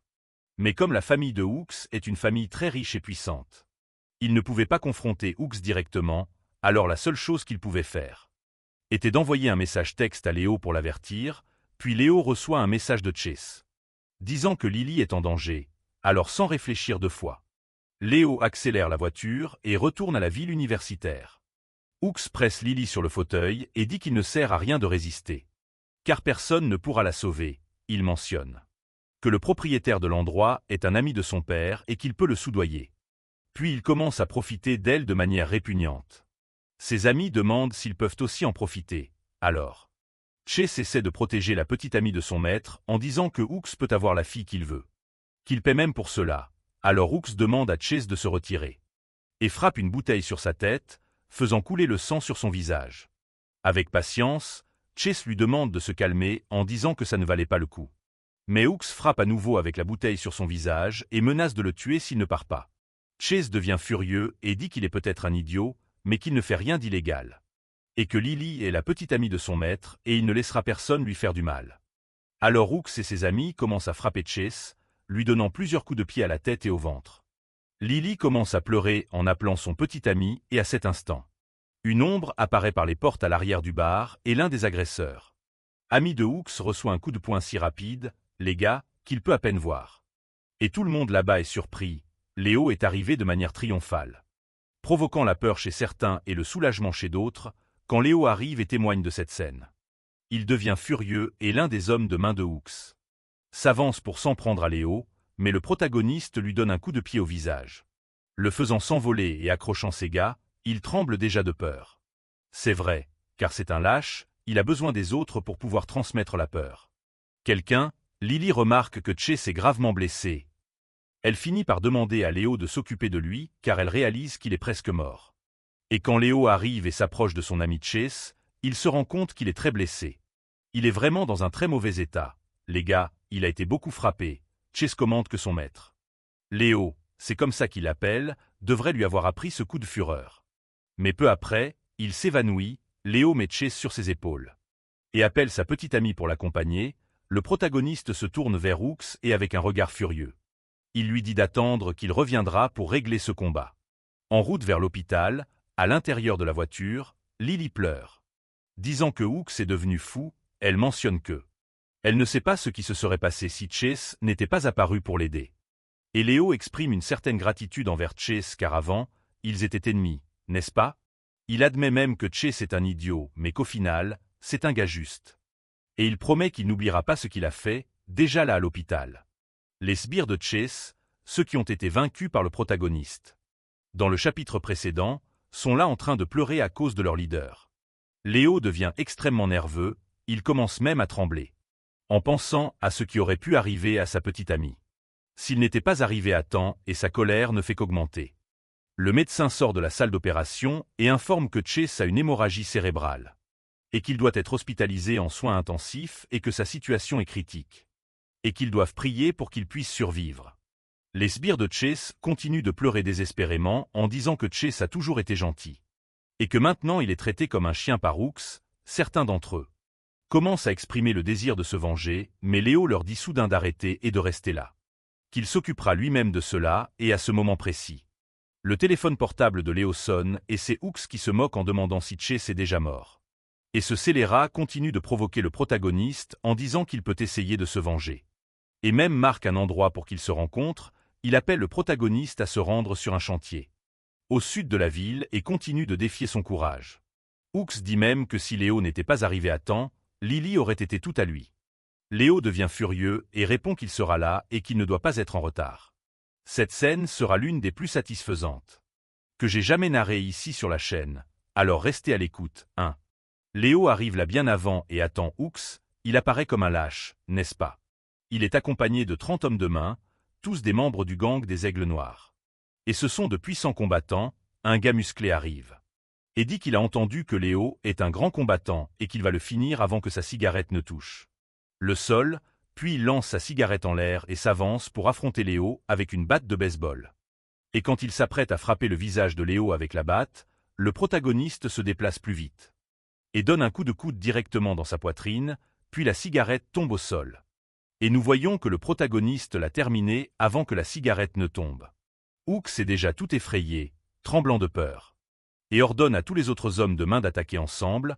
Léo commence à frapper et à battre chacun d'eux, ne laissant que Hooks là, arrêté, seul sans personne pour le protéger. Puis Léo s'approche lentement, je tremble de peur. Regarde comme je tremble de peur, ô mon Dieu au ciel. Pendant que le lâche commence à admettre son erreur et à demander pardon, Léo, furieux, donne un coup de poing extrêmement fort dans son ventre et c'est l'une de ces scènes satisfaisantes qui vous donne envie de relire. Hooks tombe par terre et commence à dire qu'il est riche et qu'il va ordonner de tuer le protagoniste Léo.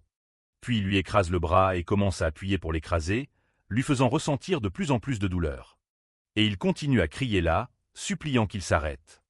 Léo affirme même que si quelque chose de mauvais arrive à Chase, il tuera Hooks. Déjà à l'hôpital, Chase est entre la vie et la mort, présentant là quelques altérations dans ses battements cardiaques après la raclée que Léo a donnée à Chase. Et ses hommes de main, ils s'arrêtent pour manger des nouilles là dans une place. Cependant, son téléphone portable commence à sonner et il informe que Chase est en train de mourir. Léo arrive en courant à l'hôpital et les gars là-bas lui disent qu'il s'est déjà écoulé 1 heure depuis la chirurgie et qu'ils n'ont toujours pas obtenu de réponse, qu'au début de la nuit, Chase allait encore bien. Mais que tout à coup, il a empiré, puis une infirmière sort de la salle d'opération et demande s'il y a un proche du patient qui doit signer des papiers.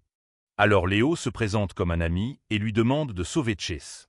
La femme dit qu'ils font de leur mieux mais que le patient, Chase, est dans un état critique et qu'il sera très difficile pour lui de revenir à la vie. Qu'il est en train de subir une mort cérébrale, le médecin revient d'une réunion et dit qu'il a appris l'état clinique du patient et qu'il est venu aussi vite que possible. Ce médecin là-bas, les gars, c'est l'un des meilleurs du pays, Alors l'infirmière explique aux amis que c'est un spécialiste et que la seule chance de survie est avec la chirurgie de ce médecin puisqu'il est l'un des meilleurs. Les amis de Chase commencent à pleurer en lui demandant de tenir bon. Alors la chirurgie commence et tous font un effort pour faire de leur mieux. Après de longues heures, le médecin sort de la salle d'opération et Léo demande comment va Chase. Le médecin dit qu'il est vraiment désolé et qu'ils ont tout essayé. Les autres commencent à pleurer en demandant si ce n'était pas un médecin spécialiste. Le meilleur du pays. Alors le médecin explique au gars que les vaisseaux sanguins du cerveau de Chase sont éclatés. Et qu'il n'y a plus rien qu'il puisse faire, puis il demande au garçon là-bas de se préparer au pire, mais Léo n'accepte pas cela. Et dit qu'il va sauver son ami chauve, alors il envahit la salle d'opération. Et tout le monde a peur en demandant ce qu'il fait là. Et lui demande de partir, sinon il appellera la sécurité. Cependant, il se verrouille à l'intérieur et jette tout le monde dehors. Et commence à envoyer des messages sur WhatsApp en demandant si une divinité a quelque chose qui peut ramener les gens à la vie. Et il souligne même qu'il s'agit d'une situation d'urgence. Les divinités du groupe commencent à débattre du sujet, mais ne lui offrent aucune aide, alors il commence à devenir nerveux. Parce que personne là-bas ne lui répond correctement, il les appelle même des immortels maudits. Puis quelques secondes passent et un gentleman apparaît, c'est le même que celui qui avait négocié avec lui dans le chapitre précédent. Il dit qu'il a cette pilule, mais qu'elle coûte environ 200 000 points de mérite. Léo est effrayé car il n'a que 100 points. Et cela n'est pas suffisant pour quoi que ce soit, alors il commence à négocier. Léo demande s'il n'est pas possible d'acheter par versement, il s'engage à payer 100 points de mérite sur 16 mois programmés, ce qui fait environ 130 ans. Alors ce gentleman remet en question si c'est une blague et il dit que s'il payait au moins 10 000 par mois, il accepterait même cependant. Il était décidé à aider le protagoniste parce que celui-ci avait menti là dans le chapitre précédent en disant qu'il était un devin, alors le mensonge de Léo l'a un peu aidé. Le gentleman propose alors une alternative de paiement. Puisque Léo n'a pas assez de points de mérite, Léo pense à offrir une carotte à nouveau. Mais il n'en a pas, alors il finit par offrir un paquet de cigarettes. Le gentleman ne sait pas ce qu'est une cigarette, alors Léo explique que c'est pour lui fumer après les repas, que cela lui apportera une sensation de relaxation et de bonheur. Le gentleman accepte de les essayer.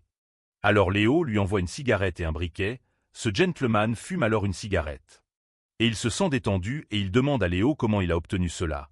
Et Léo répond par une question, demandant combien cela valait, et il dit que ce paquet la doit valoir environ 5000 points de mérite, mais Léo soutient que ce n'est pas juste. Puisque l'empereur de Jade lui avait offert 8000 points, le gentleman demande si Léo connaît sa majesté. Et Léo ment à nouveau en disant que oui, alors il s'excite. Parce qu'il parle avec quelqu'un qui connaît sa majesté. Et dit qu'il peut alors offrir 10 000 points de mérite, puisque sa majesté aime aussi les cigarettes. Alors Léo accepte de lui envoyer un paquet de cigarettes par mois. Et souligne qu'il a besoin de cette pilule pour l'instant parce qu'il doit sauver quelqu'un de la mort. Alors ce gentleman ne lui envoie pas une pilule, mais oui l'héritage du roi de la médecine. Et l'aiguille d'or, un message apparaît sur le téléphone portable du protagoniste, informant que l'apprentissage de l'héritage du roi de la médecine pour les mortels a été conclu avec succès, mais le bétail du roi de la médecine pour les immortels a échoué. Léo se demande pourquoi l'apprentissage pour les immortels a échoué. Mais il décide de laisser cela de côté, car il doit sauver Chase. Puis il extrait l'objet reçu et tombe sur cette aiguille en or. Alors enfermé là dans la salle d'opération, il s'approche de Chase et réalise qu'il respire. Et il doit se dépêcher. Léo admet qu'il n'a jamais fait cela auparavant. Et demande à Chase lui-même de lui souhaiter bonne chance et ensuite il commence à insérer cette aiguille dans le crâne de Chase. La technique est très risquée. Et Léo sent que son âme se sépare de son corps et il commence à crier de douleur. Cependant, il ne renonce pas et continue à forcer en donnant le maximum de lui-même. Les infirmières commencent à crier de l'autre côté de la porte, demandant qu'il ouvre. Léo risque sa propre vie car il fait un effort au maximum. Il demande alors à Chase de se battre pour sa famille et ses amis. Car tous l'attendent et il ne peut pas abandonner à ce moment. Les agents de sécurité réussissent à ouvrir la porte et finissent par maîtriser le protagoniste. Et ils disent qu'ils vont l'emmener au poste de police. Les infirmières vérifient le patient et voient qu'il y a une aiguille enfoncée dans sa tête. Et elles pensent que Léo essaie de faire porter le chapeau aux médecins et aux infirmières alors. Le médecin arrive là et remarque aussi cette aiguille dans la tête du patient. Puis il demande aux agents de sécurité de le relâcher et d'attendre une seconde. Il explique que Ce jeune a guidé l'âme du patient en utilisant cette aiguille en or, puis demande. Qui est ce garçon? Léo est extrêmement fatigué, puis il demande au médecin d'observer le patient. Car il ira bien, les amis de Chase remercient Léo et il mentionne qu'il ne devrait pas retirer cette aiguille en or et il s'en va se sentant mal. À l'intérieur de la voiture, il est extrêmement faible et il se souvient que le gentleman là, l'être divin, a dit quand il a essayé de faire cette procédure clinique, qu'il paierait un prix très élevé pour avoir tenté de stériliser cette procédure. Alors sa tête commence à lui faire mal et il mentionne qu'il semble qu'il va exploser. Il sent même que son âme se sépare de son corps et c'est comme s'il allait se briser. Léo mentionne qu'il est si fatigué qu'il a fermé les yeux. Peut-être qu'il s'endormirait et ne se réveillerait plus, puis son téléphone portable tombe et il commence à s'évanouir. Mais il dit qu'il ne peut pas mourir maintenant car il n'est pas encore marié avec Lily. Et ensuite il commence à imaginer Lily habillée en mariée lui demandant comment elle est. Une boîte dans le coffre de sa voiture commence à briller et une forte lumière en émane. Et cela commence aussi à émaner du corps du protagoniste. Ce qui nous laisse avec beaucoup de doutes sur ce que cela pourrait être. Cependant là à l'hôpital, le médecin examine les résultats des examens de Chase et est impressionné en disant que c'est incroyable. Et qu'un ancien livre de médecine disait la vérité, puis il observe attentivement la méthode que Léo a utilisée. Un être mystérieux et invisible est présent dans la pièce observant tout. Elle mentionne que cela l'affaiblit et qu'elle a échoué dans sa première mission. Mais qu'elle ne va pas abandonner et son nom l'égua. Elle y là, déjà dans le monde des immortels, le roi réalise que l'âme de quelqu'un a été guidée par une aiguille dorée et se demande ce qui se passe. Et il devient évident pour nous que Léo attire l'attention des immortels. Si vous voulez que je continue à apporter ces suites chaque semaine, s'il vous plaît laissez votre like, abonnez-vous à la chaîne. Et faites connaître l'histoire à vos amis, je suis sûr qu'ils aimeront aussi. Ainsi je pourrai apporter la suite de cette série. Car elle fonctionne très bien ici sur la chaîne et tout cela grâce à vous. Merci beaucoup les gars, un certain temps passe. Et Léo se réveille là sur le banc de sa voiture, il dit qu'il a vu une lumière autour de son corps. Et que la douleur de sa tête a disparu. Il réalise que cette lumière des Weyavy venait de la peinture qui était dans son coffre. Puis il active les yeux divins et observe la peinture. Mais rien ne se passe, il mentionne qu'il a vu cette peinture de cette fille bouger dans ce magasin d'antiquités à ce moment-là.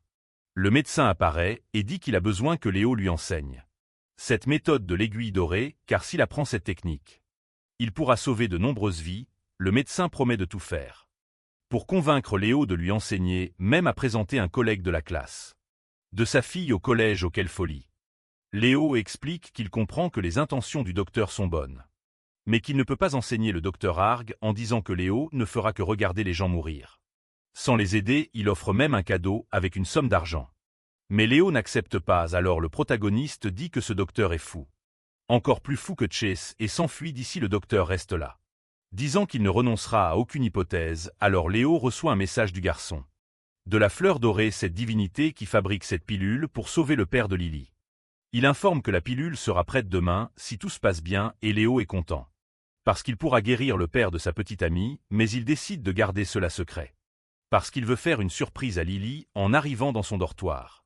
Léo tombe sur plusieurs malfrats qui l'attendent. Un des hommes de main avec une cigarette à la bouche demande s'il est Léolin et qu'il doit l'emmener. Léo fait une blague en demandant s'ils vont lui payer un café. Enseignant qu'il ne va pas coopérer, il réalise que tous sont des membres du gang des Aigles Noirs, donc ce sont des combattants assez puissants. Le chef du gang menace le protagoniste et ordonne aux hommes de main de l'attaquer. Cependant Léo parvient à les projeter loin et défie le chef. Demandant s'il veut essayer de s'approcher, le chef accepte le défi et s'avance pour affronter Léo. Révélant qu'il est très fort, Léo est même effrayé parce que il ne s'attendait pas à trouver quelqu'un d'aussi puissant et avant que Léo ne puisse dévier. Le chef finit par lui asséner un puissant coup de pied dans le ventre, le lançant loin. Les autres malfrats se mettent à célébrer en disant que leur chef Danny a tué le garçon et que plusieurs côtes de lui doivent être cassées. Dans ce coup cependant, à la surprise de tous, Léo se relève laissant tout le monde là sous le choc. La jambe du malfrat tremble là. Et il se demande si ce garçon a pratiqué l'exercice de la cloche dorée. Parce que son corps est dur comme de l'acier et pour provoquer, Léo demande si sa jambe lui fait mal. Et suggère qu'il aille chez le docteur. À ce moment, plusieurs filles là des dortoirs apparaissent et reconnaissent Léo et l'appellent roi de la musique. Et commencent à l'entourer et à provoquer une plus grande agitation. Les mafieux ont été avertis à ce sujet. Plusieurs étudiants de l'université s'approchent et décident alors de s'en aller. Dès que tout le monde part, Léo commence à se sentir mal. À cause du coup qu'il a reçu au ventre et commence à se sentir mal là. En disant que ça faisait très mal quand il entre dans le dortoir. Son ami demande qui étaient ces gars. Léo répond qu'il ne sait pas. Mais qu'ils ont probablement été envoyés par Hooks, son ami suggère alors qu'il l'appelle quand il a des problèmes parce qu'il l'aiderait, pauvre chose. N'est-ce pas les gars, peu savent qu'il ne ferait que causer des ennuis.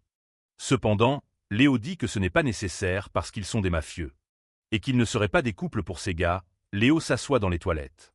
Et commente que ce gars était effrayant et il réalise que cette pilule dorée basique qu'il avait prise dans les chapitres précédents n'était pas suffisante pour qu'il fasse face à ces gars, qu'il aurait besoin d'apprendre les arts martiaux.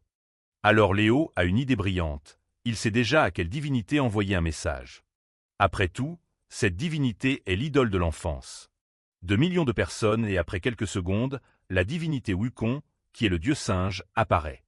Il demande quel est le problème et Léo est enchanté. Il implore Wukong de lui donner le livre des arts martiaux. Cependant, la divinité répond qu'il peut lui donner un livre de magie. Et que les arts martiaux sont une chose de perdant. Léo demande alors s'il y a quelque chose de plus basique qu'il a appris quand il était plus jeune qu'il peut lui enseigner. La divinité dit qu'il est immortel et qu'il ne possède pas ce qu'il désire. Mais que probablement d'autres personnes dans ce groupe pourraient l'aider. Léo rétorque en disant que ce groupe est terrible à interagir. C'est pourquoi il ne recevrait aucune aide. Le roi singe dit qu'il obtient tout. Ce dont il a besoin dans ce groupe est que parfois quand il veut quelque chose, il utilise plusieurs clones, alors Léo commente qu'il comprend le. Pourquoi il n'obtient jamais rien parce que tout le monde là-bas triche. Seul celui qui ne le fait pas et la divinité demande ce qu'est la tricherie. Mais Léo se déguise en disant que ce n'est rien d'important et termine l'appel. Puisqu'il a une idée en tête, il y va alors. Où son ami est dans la chambre et lui demande s'il a ce tac de message de WhatsApp. Et il mentionne qu'il va aussi tromper son ami, ce à quoi il répond que oui. Puis il lui envoie cette application qui est un tac. Et ensuite il l'installe et commence à célébrer en espérant que son plan fonctionne. Le lendemain, il mentionne que ce plugin est génial et décide d'y aller pour vérifier. Il voit une pilule rouge intitulée pilule qui prolonge la vie, qui a le pouvoir de prolonger la vie de quelqu'un de 10 ans, comme la description n'est pas spécifique. Il se demande si c'est pour les mortels ou les immortels, il imagine que cela sert à tout le monde. À la fac, il réalise qu'il n'y a pas de cours, alors il décide d'entraîner sa petite amie. Dans la salle de chant, tout le monde là-bas commence à commenter à quel point ils sont parfaits ensemble. À ce moment-là, une femme en robe violette apparaît et demande s'il est le petit ami de Lily. Les étudiants sont enchantés par la beauté de cette femme appelée Célia et disent qu'elle est vraiment très belle. Elle touche l'épaule de Léo en l'appelant roi de la musique. Cette fille lui demande de l'aider à s'entraîner au chant et essaie de le séduire. En lui murmurant des mots à l'oreille, mais Léo lui prend la main de manière très rude. Et dit qu'il n'aime pas les traîner et repousse son bras, la femme se fâche. En lui demandant qui il pense être et s'en va en disant qu'elle se venge de lui.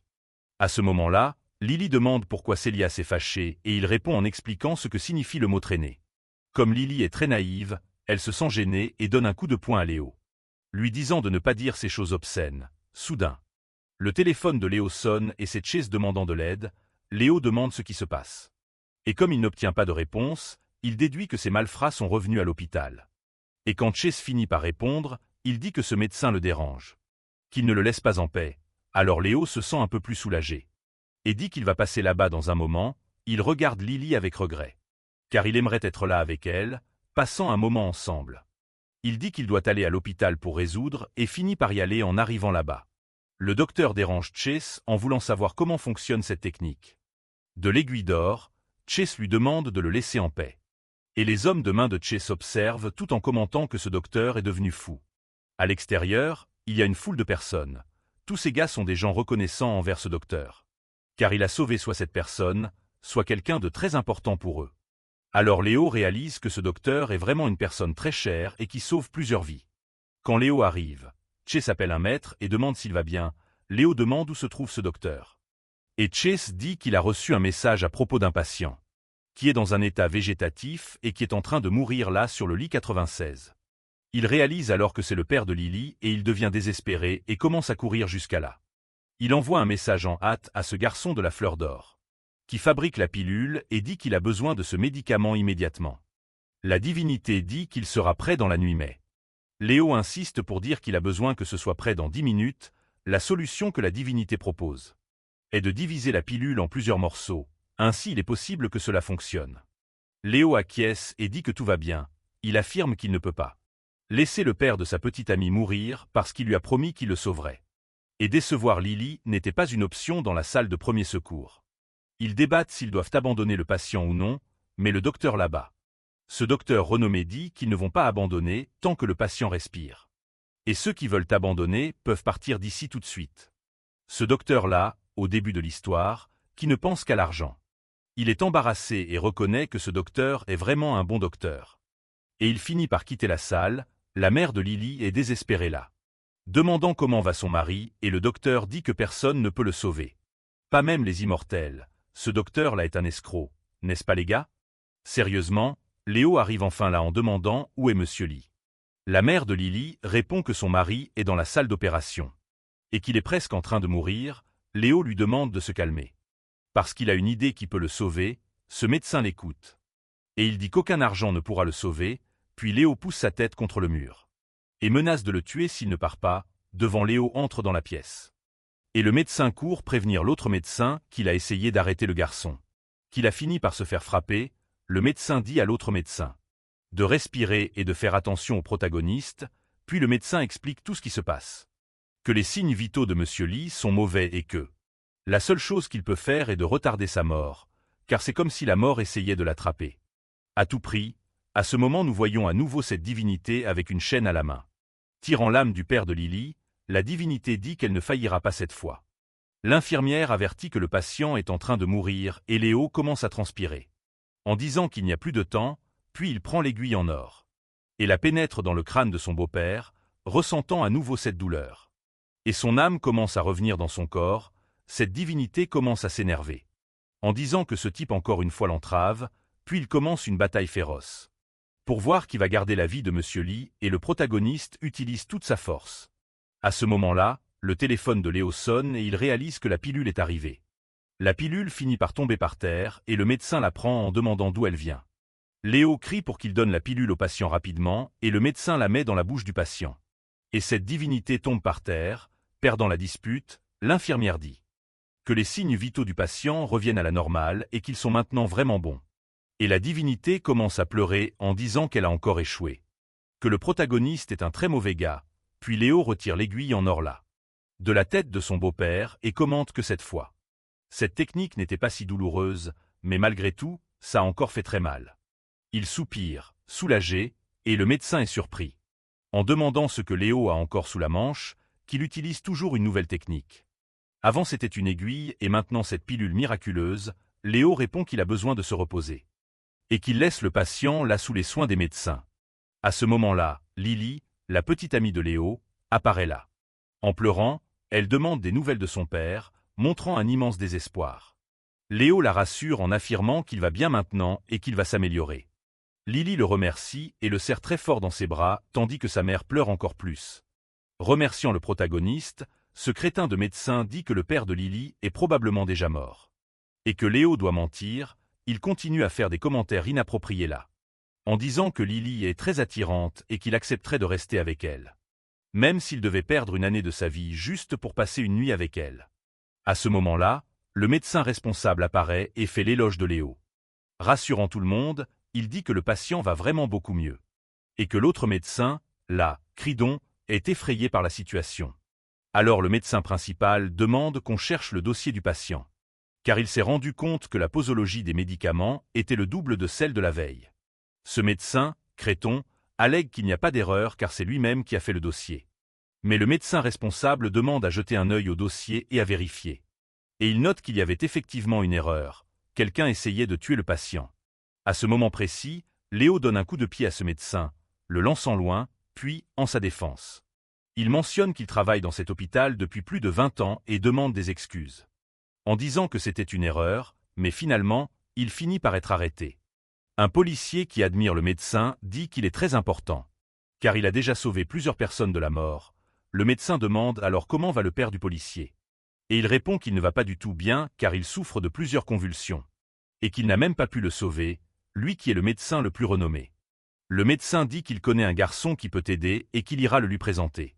À ce moment-là, Léo est là avec Lily à l'intérieur de la voiture. Et elle le remercie d'avoir sauvé son père. Léo dit qu'il a fait cela parce qu'il lui avait promis qu'il le sauverait, puis ils commencent à s'embrasser. Alors le protagoniste pense même que maintenant tout ira bien, n'est-ce pas? Cependant, à sa grande tristesse, il est interrompu par ce médecin, qui frappe à la fenêtre de la voiture en disant qu'il a amené un policier à lui présenter. Puis, après que le médecin ait interrompu notre protagoniste, il finit par accélérer la voiture et s'en va en arrivant là-bas dans son dortoir. Il continue à jurer et devient extrêmement frustré en réalisant qu'il ne parvient jamais à arriver au final là-bas avec sa petite amie. Il y a toujours quelqu'un pour l'interrompre, n'est-ce pas les gars? Puis il reçoit une notification d'une autre enveloppe rouge et il remercie ce tag de message de WhatsApp qu'il avait installé là, que son ami a envoyé dans l'enveloppe. Il y a une pilule d'expérience qui ajoute 10 000 points d'expérience dans n'importe quelle compétence. Puis Léo, avec un sourire malicieux, décide personnellement qu'il va renforcer ses yeux divins, puis il attend anxieusement une surprise.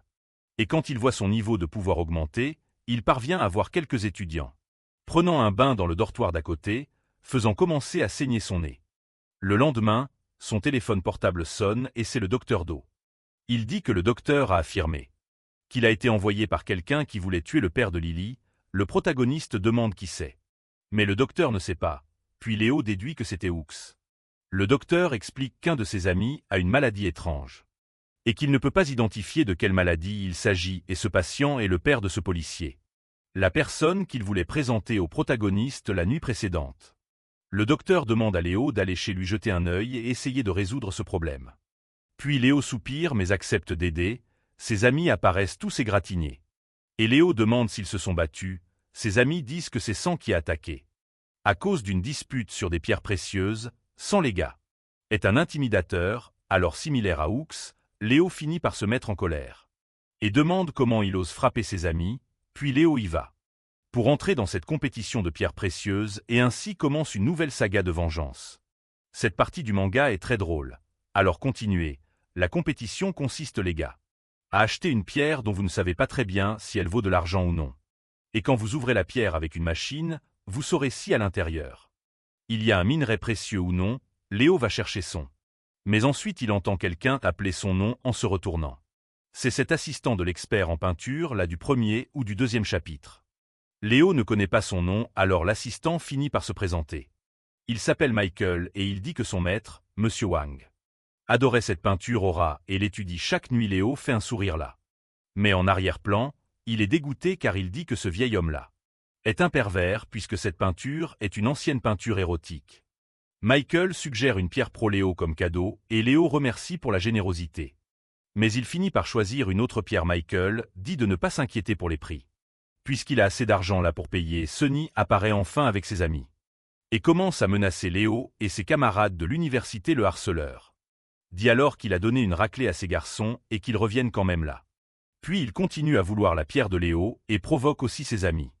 Les appelant des amateurs, Léo répond que s'il veut cette pierre, il peut la prendre. Qu'il ne voit pas de problème là-dedans, alors le harceleur prend la pierre. Et Michael continue à demander là au protagoniste pourquoi il a accepté ça si facilement, suggérant que cela doit contenir un minerai précieux là à l'intérieur. Léo répond qu'il a trouvé une pierre encore plus belle, mais Michael ne semble pas beaucoup faire confiance à cette réponse. Non, il pense que le protagoniste a peur, alors il coupe la pierre là du harceleur alors. Et ne trouve rien, c'est juste un caillou ordinaire cependant. Tout le monde commence à commenter sur le protagoniste et ses amis qui coupent la pierre là. De l'autre côté, le harceleur suggère alors de couper la pierre plusieurs fois, dans l'espoir de trouver quelque chose de vraiment bon de l'autre côté là où se trouve la pierre. Mais il la coupe et ne trouve vraiment rien de valeur. Les gens se tournent et vont de l'autre côté de l'événement où il coupe la pierre du protagoniste. Et certains commencent à murmurer là que cette pierre doit valoir des millions. La pierre que Léo avait choisie était vraiment une pierre précieuse. Et plusieurs personnes offrent un montant assez élevé pour cette pierre. Mais Léo répond qu'il ouvrira d'autres et décidera de vendre toutes ces pierres ensemble. Le harceleur apparaît alors là et dit que Léo est un gars chanceux. Et Léo demande d'un ton sarcastique comment est cette pierre-là, laissant le gars encore plus nerveux car il réalise que Léo posait cette question juste pour provoquer le gars qui insiste en disant que Léo avait de la chance, mais qu'il n'aura pas de chance la prochaine fois. Et Michael admet que Léo est vraiment très bon, qu'il semble être un spécialiste et Léo remercie en disant que c'est la première fois qu'il participe à l'événement. qu'il ne sait rien sur les pierres Michael. Alors il propose que Léo choisisse plusieurs pierres et qu'il paiera lui-même. Et s'il y a quelque chose qui ne va pas, que les pierres ne valent vraiment rien. Il supportera la perte, cependant s'il y a un minerai précieux. Léo pourra garder l'argent, seulement que le protagoniste voit que cet accord n'est pas juste et il dit que s'il y a un profit, il devra le partager avec ses amis. Léo est vraiment un gars honnête les gars. Il n'accepte pas de garder tout l'argent. Non, et vous? Vous garderiez l'argent ou vous donneriez un peu à vos amis? Dites-nous. Alors ils affirment l'accord et commencent à choisir d'autres pierres. Le bully dit alors que le protagoniste devient arrogant et que ce ne sera pas si facile. Une foule là de l'événement commence à se rassembler pour voir ces pierres-là que le protagoniste choisit. Il finit par choisir plusieurs pierres. Et toutes contiennent des minéraux précieux à l'intérieur, et le bully semble alors ne pas y croire les gars. Chaque pierre qu'il ouvre est plus précieuse que l'autre. Michael dit même que Léo est impressionnant et que tout cela vaut au moins environ 2 millions. Léo sourit en disant que c'est de la pure chance, laissant ce bully alors encore plus nerveux. Alors Léo dit qu'il transférera la moitié des profits à Michael et qu'ensuite il donnera aussi la moitié là d'1 million pour chacun de ses amis. Il offre environ 500 000 pour chacun de ses collègues. Là Michael offre sa part à Léo, alléguant qu'il finira par ne rien avoir, mais Léo refuse, disant qu'il a déjà autre chose en tête. Léo il va jusqu'à une pierre là et continue à l'observer en lui faisant plusieurs éloges. Michael est surpris et demande s'il est sérieux et Léo dit que oui. Il dit que parmi toutes les pierres là de l'événement, cette pierre là devant est la plus précieuse de toutes. Cette pierre là les gars est une pierre qui est là depuis longtemps et pour être géante. Si elle avait vraiment un minéral précieux à l'intérieur, elle devrait valoir environ 500 millions. Les gens là autour les gars commencent à se rassembler. Et ils chuchotent que cela doit être impossible puisque cette pierre est là depuis longtemps. Léo fait une première offre, il propose 500 000. Et les gens qui étaient là autour de l'événement commencent à faire d'autres offres, faisant également monter la valeur de cette pierre, puis Léo propose 1 million. Et demande à Michael d'emprunter cet argent pour lui, le bully, alors comme il ne veut pas rester en bas. Il décide de participer à la dispute en imaginant que cette pierre peut le rendre encore plus riche. Il propose 2 millions, puis il finit par obtenir la pierre. Léo demande pourquoi le bully le dérange alors que le gars répond qu'il ne fait rien, qu'il veut juste cette pierre et que son offre était la meilleure. C'est pourquoi il l'a achetée. Alors Sean pense qu'il allait déjà obtenir la pierre, seulement qu'un autre participant a proposé 5 millions. Et tout le monde commence à regarder et à commenter s'il est probablement un spécialiste. Alors le chanteur crie plus fort en offrant 6 millions, puis Léo finit par se sentir mal. Et Michael l'emmène à l'infirmerie. Sean dit que le protagoniste là s'est senti mal, parce qu'il ne pouvait pas supporter la pression et que maintenant la pierre est enfin à lui. Il mentionne même que c'est l'argent le plus facile qu'il ait jamais gagné dans sa vie. Il est confiant que cette pierre vaut entre 5 cents et 700 millions, cependant avec beaucoup de difficultés. Ils emmènent la pierre à l'intérieur et en coupant des morceaux de celle-ci, ils remarquent que la pierre est une pierre commune comme n'importe quelle autre pierre qu'on voit autour. La différence est qu'elle est 50 fois plus grande. Le gars est incrédule et demande qu'il coupe ces pierres là qui restent encore plus de fois, pour voir s'il trouve au moins un petit minerai à l'intérieur, mais ils arrivent à la conclusion que ce rocher-là ne vaut vraiment rien et il devient extrêmement furieux. Alors le personnel finit par l'abandonner en le laissant de côté en disant qu'il est un idiot, que cela ne valait pas la peine d'accompagner son travail. Alors il commence à maudire le protagoniste en disant qu'il a été trompé, qu'il a été piégé, qu'on a fait de lui un imbécile. Et Léo répond qu'il ne l'a pas trompé, que c'est lui-même qui voulait acheter la pierre. Alors ce bully, leur fils, se prépare à attaquer le protagoniste. Mais Léo esquive et le bully finit par frapper son ami. Il finit par dire encore que Léo lui a mis des bâtons dans les roues, mais qu'il n'oubliera pas cela. Alors il appelle ses amis pour s'en aller et promet qu'il se vengera. Michael applaudit en louant Léo parce qu'il était plutôt astucieux. Et Léo remercie Michael en disant que si ce n'était pas pour lui, il aurait été battu par ce bully. Alors Michael dit qu'il n'a rien fait. Et que Léo n'a pas besoin d'avoir peur de ce type et il réalise là que Léo fait seulement semblant. Pendant qu'ils s'en vont, l'ami du protagoniste dit que Léo a humilié le fils et qu'il doit maintenant faire attention parce que le fils vient d'une famille puissante et riche alors que Léo dit que tout va bien. Parce qu'il a déjà offensé plusieurs personnes puissantes et qu'un bully de plus ou de moins ne fera pas de différence. Alors son téléphone portable notifie un message. Et il réalise qu'il a reçu une enveloppe rouge où il était écrit qu'il a obtenu 999 points de mérite. Et il devient extrêmement excité grâce au pack de E. WhatsApp ça fonctionnait vraiment, et cela a rendu les immortels là. Extrêmement irrité en arrivant au dortoir, il finit par lire les messages là. Des êtres divins sur son téléphone portable, les êtres immortels se plaignent. Que le protagoniste a pris tous leurs points de mérite, tandis qu'ils n'ont reçu que. Un point. Léo rit et dit que les immortels sont drôles. Son téléphone sonne, c'est le docteur Do, il demande que le protagoniste aille jusqu'à son bureau pour parler du père du policier. Léo acquiesce et dit qu'il ira là-bas.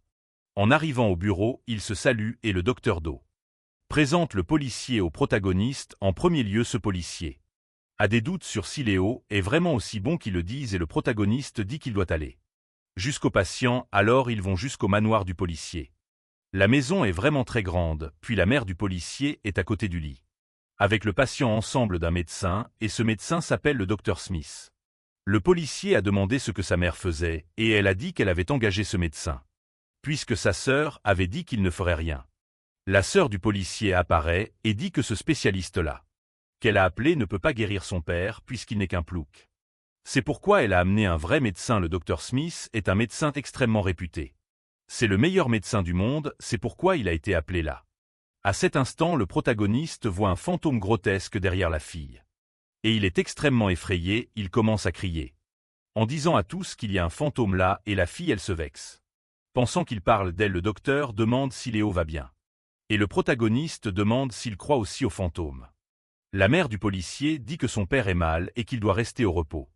Puis elle demande à son fils d'éloigner ces gens de là et de ne jamais les ramener. Alors le fantôme s'approche du protagoniste. Et il commence à donner des coups dans l'air par peur de ce fantôme. Et finit par s'enfuir, il part en courant. Le fantôme continue de rôder près de ce monsieur et il commence à crier encore plus à cause de ce patient. Alors le docteur Smith finit par être attaqué et sa femme dit qu'il refait cela encore. Alors son fils là, le policier, essaie de retenir son père. Tandis que le docteur dit qu'il ne peut plus rien faire et décide de partir. La fille de la famille insiste pour que ce médecin n'aide puisque c'est le meilleur du monde. Le docteur dit au revoir et dit que le docteur Do s'occupera de cela, puisqu'ils se connaissent depuis longtemps, puis il part vers l'extérieur de la maison. Et dit de ne jamais l'appeler. Encore Léo a aussi demandé de partir, affirmant que cet endroit-là est hanté et qu'il ne retournera pas là. Le policier essaie de s'opposer en disant que sa sœur était très impolie, et a même demandé des excuses. Il a demandé qu'au moins Léo jette un œil à son père. Sa sœur continue de maudire le protagoniste en l'appelant plouc et plusieurs choses.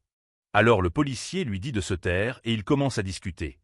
La mère là-bas, elle demande encore à son fils de les emmener tous. Puis il s'en va en courant pour rejoindre son père qui est en difficulté. Léo dit au docteur qu'ils doivent partir et qu'il ne fera pas partie de ça, puis il finit par retourner à son dortoir. Pendant la nuit, il fait plusieurs cauchemars avec ce fantôme. Et il passe toute la nuit sans dormir, puis il décide d'entrer dans le groupe WhatsApp pour demander si certains des immortels là-bas ont quelque chose qui peut combattre les fantômes. Ils répondent qu'il suffit de les tuer, comme si c'était facile, n'est-ce pas? Et une autre divinité dit qu'aucun fantôme n'a le courage de s'approcher de lui. Alors le protagoniste reçoit un message d'une divinité appelée Céleste. Cet être immortel dit qu'il a la solution. Le protagoniste remercie la divinité et demande de l'aide. En expliquant qu'il a un fantôme qu'il doit vaincre, l'être céleste répond qu'il a un objet spécifique qui peut aider dans ce cas. Cet objet magique était fait d'un bois de pêcher de 3000 ans d'âge qui coûte une pitance de 9999 points de mérite. Alors Léo réalise que c'est un chantage parce qu'ils savent que Léo a volé ses points de mérite. Alors il implore un rabais et ce gentleman dit qu'il n'y a pas moyen que. C'est le prix. Alors Léo finit par acheter cet objet extrêmement puissant, n'est-ce pas? Cependant, les gars, quand l'immortel envoie l'objet, ce n'est qu'un pendentif en forme d'épée et Léo devient extrêmement frustré en demandant s'il y a un moyen de retourner. La divinité dit qu'il est impossible d'accepter le retour et qu'il doit porter ce pendentif avec lui dans un petit collier. Et ainsi il pourra vaincre le fantôme, alors sans choix. Il finit par mettre ce pendentif dans un collier, même frustré, n'est-ce pas? Il finit par le mettre et il sent, les gars, son corps s'énergiser et il dit même que c'est une étrange sensation de picotement. Le lendemain il se réveille tout excité. En disant qu'il a très bien dormi, Lily l'appelle en disant que son père s'est amélioré. Et que le docteur Do a dit qu'ils peuvent le ramener chez eux. Léo reçoit une pilule mythique quand il entre dans la voiture. Et il mentionne qu'il va faire du chantage à cette divinité. Le maître céleste avec cette pilule la prochaine fois qu'ils se rencontreront. Puis il s'en va en courant voir son beau-père parce qu'il est en retard. À l'entrée de l'hôpital, il voit un patient sur une civière. Et les infirmières continuent de dire que ce patient a subi une crise cardiaque la nuit dernière. Mais il n'a été trouvé que ce matin assez tôt déjà sans signes vitaux. Et le fils de ce patient continue de pleurer là. À côté de lui, Léo pense qu'il voit mal. Puis il commence à se frotter les yeux, mais quand il parvient à voir. Juste là, il y a une divinité appelée fantôme noir de l'impermanence. Essayant d'entraîner l'âme de cet homme avec une chaîne, le protagoniste demande qui est cet être. Et il commence à penser que ce petit objet-là dans le collier qu'il tient doit être faux parce qu'il n'a eu aucun effet, parce qu'il n'a pas eu d'effet. Le fantôme s'approche essayant de l'attaquer seulement que cet objet-là commence à briller très fort et le fantôme ne parvient même pas à s'approcher. Puis il finit par être projeté loin, le fantôme est confus. Et Léo dit que cette amulette a enfin fonctionné, mais qu'il doit courir le plus loin possible. D'ici le fantôme va jusqu'à sa maîtresse, qui est Lila, cette faucheuse dame que nous avons déjà vue. Et rapporte qu'il était en train de tirer l'âme de quelqu'un quand soudain une lumière l'a frappé et il a fui. Elle dit qu'elle a compris et qu'il est maintenant renvoyé. Elle rapporte ce qui s'est passé à quelqu'un au téléphone et l'homme de l'autre côté de l'appel demande si c'était le même mortel qui a fait cela avec elle, qui a fini par gêner la faucheuse avec une aiguille en or. Puis il ordonne que Lila aille dans le monde des mortels et découvre ce qui se passe. Lila s'excite parce qu'elle préfère le monde des mortels que le monde des immortels, puis elle remercie cet homme au téléphone en l'appelant père. À ce moment-là, nous réalisons que l'histoire va commencer à se développer. Encore plus avec l'entrée de Maîtresse Mort et son père extrêmement puissant. Nous voyons que les immortels commencent à noter la présence de Léo, qui devient chaque fois plus puissant, alors restez à l'écoute. Car cette histoire promet de devenir encore plus excitante. Déjà dans son dortoir, Léo cherche cette amulette. Et dit qu'après avoir amélioré ses yeux divins, il a commencé à voir les fantômes. Et même quand il n'active pas son pouvoir, il reconnaît que ce pendentif est puissant. Car il fonctionne comme une forme de protection, puis il se demande s'il a réussi à voir les diagnostics de santé du père de Lily avec ce nouveau pouvoir. Alors il active ses yeux divins et parvient à voir qu'il ne s'est pas encore complètement rétabli. Car il venait juste de sortir d'un coma, n'est-ce pas? Et à ce moment précis, la sœur de Lily apparaît et demande pourquoi ce garçon fixe son père. Alors le protagoniste se tourne, déjà avec les pouvoirs activés, et parvient à voir des choses sous les vêtements de sa belle-sœur. Son nez commence à saigner et il se retourne rapidement de l'autre côté. Elle lui demande pourquoi il la fixe et il répond que ce n'est rien. La mère de Lily dit que c'est le petit ami de sa fille, et qu'elle ne peut pas être impolie avec lui. La fille répond qu'il a l'air d'un pervers, et que son nez a commencé à saigner quand il l'a vu. Léo se dit qu'il donne une excuse en disant qu'il a très chaud, c'est pourquoi son nez saigne beaucoup. Et elle finit par lui tirer la langue. Léo se demande pourquoi elle lui fait des sous-entendus depuis ce matin et note qu'elle est totalement différente de Lily. Au déjeuner, sa belle-mère lui dit de se servir et le remercie d'avoir fait réveiller son mari. Tous le remercient. Mais sa belle-sœur dit qu'il ne fait ça que parce qu'il veut profiter de sa sœur. Sa mère lui dit d'être reconnaissante et de faire attention à ses mots.